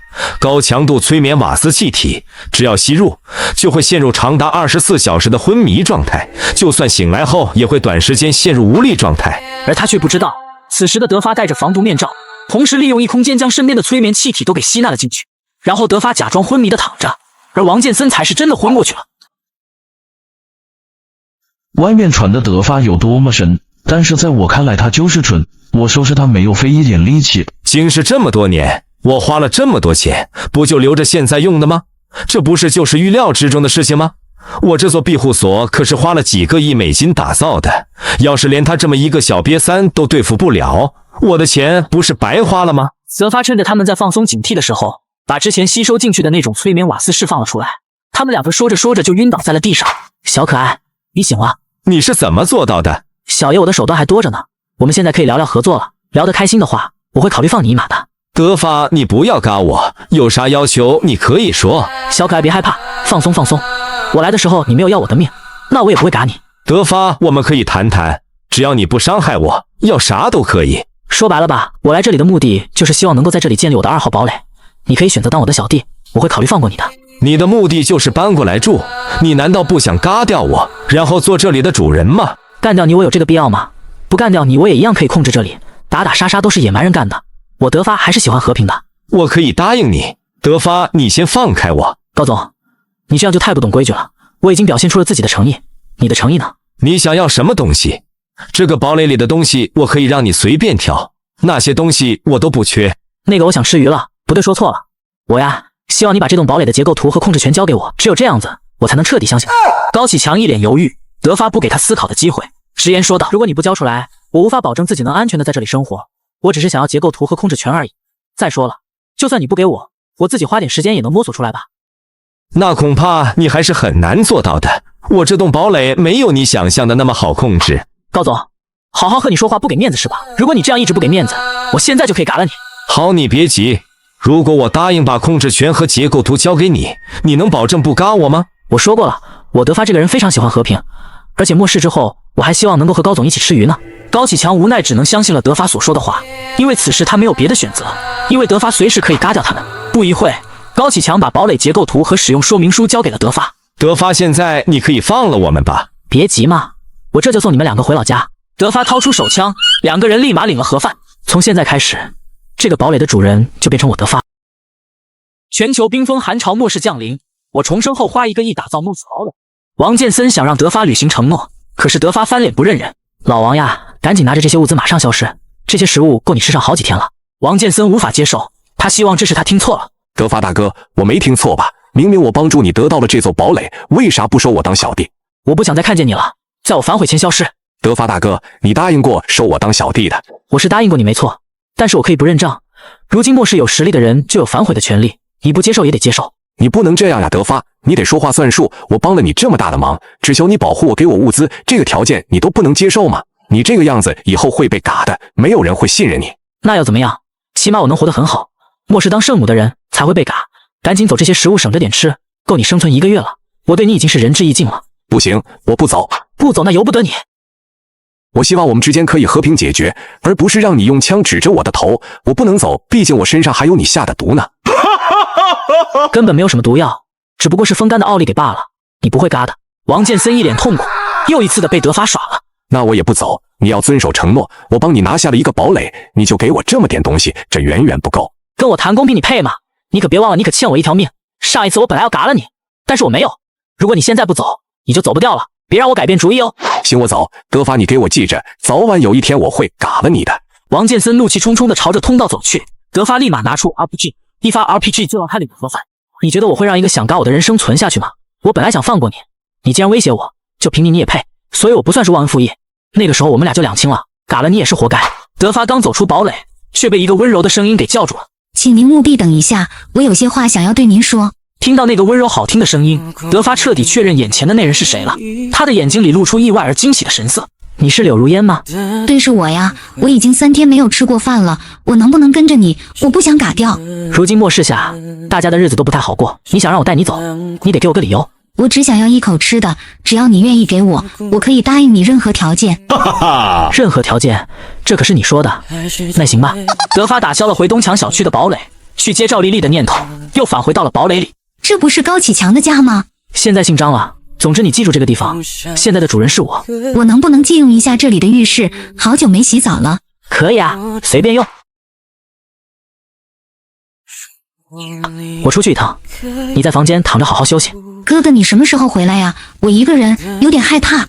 你不用担心，我只是出去接个人过来，很快就回来。那好，哥哥你快去快回呀，我会想你的。德发忽然之间脑海中浮现出一个念头，那个我想拜托你一件事。我在老家有一个朋友，人对我挺够意思的，但是他被坏女人给骗了，我想给他找个伴。我想让你帮我这个忙，毕竟你在贵妇圈的人脉还是比较广的。年纪稍微大一点的，你那个朋友不会介意吧？年龄不是问题，我那个朋友40来岁，他个人更喜欢成熟一些的女人。如果这样的话，我可以帮忙。我跟你说的你都懂了吧？我知道你想给我找个家，如今末世我没什么意见，只要他对我好就行。好，你跟我走吧。德发回东墙小区的路上，被4个人4条狗给拦住了。此山是我窄，此路是我开，要想从此过，车和女人留下来。德发冷冷地看着他们，然后他迅速地掏出手枪，对准了那些人。尤克，第一次竟然敢挡我德发的路，我不想惹事，希望你们识相。这里是我们莽村的地盘，你想过去，留下车子跟女人。德发没想到这群人这么莽，难道当他手里面的枪是空气吗？你们看不到我手里有枪吗？能不能给我点面子？你知道莽村的莽是咋来的吗？就凭你一把小枪，能有几颗子弹？把东西留下，我们可以放你一条活路。那我拿出这个，你们该如何应对？德发对着4个人一发 RPG 就带走他。此时那4条狗朝着德发冲了过来，德发打开异空间，把几条狗收了进去。德发离开之后，很快来了一批人，一群莽村的人看到4具昆体，都震惊了。我早就说过了，遇到来路不明的人，不能急着出手，这下子可好把自己给搭进去了。一边的李德彪看了看周边，说道：“那个人很有问题，他有雪地摩托车，身上还带着枪，而且狗也莫名其妙消失了，肯定不是一般人。”刘老三阴沉着脸，这一次是他带队出来的，现在人赶了，狗丢了回去之后，他很难跟村子里的人交代。感动我们莽村的人，我们不会善罢甘休的。这件事有点诡异，说不定那个人和雷子一样都有超能力呢。我们还是回去请村长打主意吧。保安大叔，你要老婆不？只要你开金口，我就给你送过来。全球冰封寒潮末世降临，我重生后花1个亿打造墨水堡垒。因为前几天保安大叔救过德发一命，德发为了报答他，准备给他送个老婆。保安大叔，你要老婆不？只要你开金口，我就给你送过来。好呀，那你就送过来吧。保安大叔单身40多年了，因为经济问题娶不起，此时听到德发要给他送个老婆，保安大叔激动坏了。人在哪呢？德发，我等不及想见见了。他就在门口，我这就让他进来。很快，二人来到了客厅。保安大叔看到李美丽后，立马认出来了，惊讶地说道：“你就是李美丽，真漂亮呀！”你好，你就是德发说的那个保安吧？我愿意跟你过日子。两个人彼此了解一段时间后，德发对他们说道：“这间房子是我以前买的，现在送你当做婚房，我和丽丽就回去了，不打扰你们的2人世界了。”德发，这套房子都是你的心血啊，你送给了我不合适吧？你给我的已经太多了。不用客气，毕竟您救过我的命，对我好的人我会加倍或者10倍对他好，反之也一样。我和丽丽就先回去了，不打扰你们的2人世界了。德发走之前把厨房塞满了物资，足够他们2个人吃1年的了。保安大叔和李美丽把他们送到了楼下。德发走的时候，指了指一边的汽车说道：“你现在也成家了，以后自己出去找物资，没有车不行，这辆送你了，以后有空也可以去我那里玩。”不行，这绝对不行，我不能再要你东西了，你给我的东西已经太多了，我不能再贪心了。再说了，你把车给我了，你怎么办？我随便一点就可以了。德发打开一空间，顿时在雪地上出现了一辆雪地车。好家伙，你管这玩意叫随便？你这辆车也是最新款，都是雪地防滑的，我就开过几次而已。谁让你救过我，我只好忍痛割爱了。好厉害，这就是空间吸引能力的强大吗？真让人羡慕。德发在开车回堡垒的路上，却被一个风系异能者操控的一道龙卷风拦住了去路。德发打开异空间，把那道龙卷风收了进去。怎么回事？我的风本来马上都要打到那个人了，怎么就突然之间消失了？因为操控那道龙卷风对操纵者的他而言消耗很大，身体被掏空了一样。雷子，你没事吧？我没事，他肯定也是异能者，而且我搞不清楚他的能力。我们先回去吧。德发下车，拿起 RPG 对准他们几个人就发射过去。雷子似乎察觉到了危险，立马挥手，一道龙卷风挡在了他们前面。德发打开了异空间，对着雷子他们刚才那道龙卷风就还了过去。2道龙卷风迅速碰撞到了一起，瞬间爆炸，2道龙卷风消失在了原地。有本事的话，你们就追过来，不过下一次可就是在我的主场了。德发没有恋战，而是开车迅速的离开，朝着新堡垒开去。赵丽丽很快来到了2号堡垒，2个女人也碰面了。怎么是你？你怎么在我哥哥这？你们2个难道认识？她是我表姐。德发也没想到自己的2个女人还是表姐妹，看你们2个的状态，是不是有啥矛盾呀？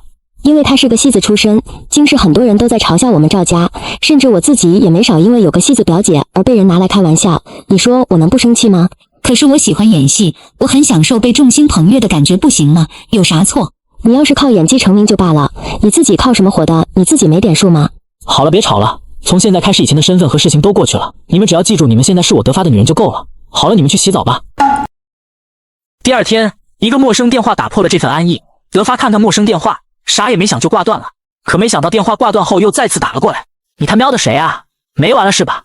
电话那头没有回应德发的问题，自顾自说道：“张德发，男，25岁，曾经生活在黑市京南区东墙小区28号楼188号，2025年6月搬去东墙小区别墅区8号。”他准确无误地说出了德发的个人资料后，德发此时更加的确信对面一定是个顶尖的黑客。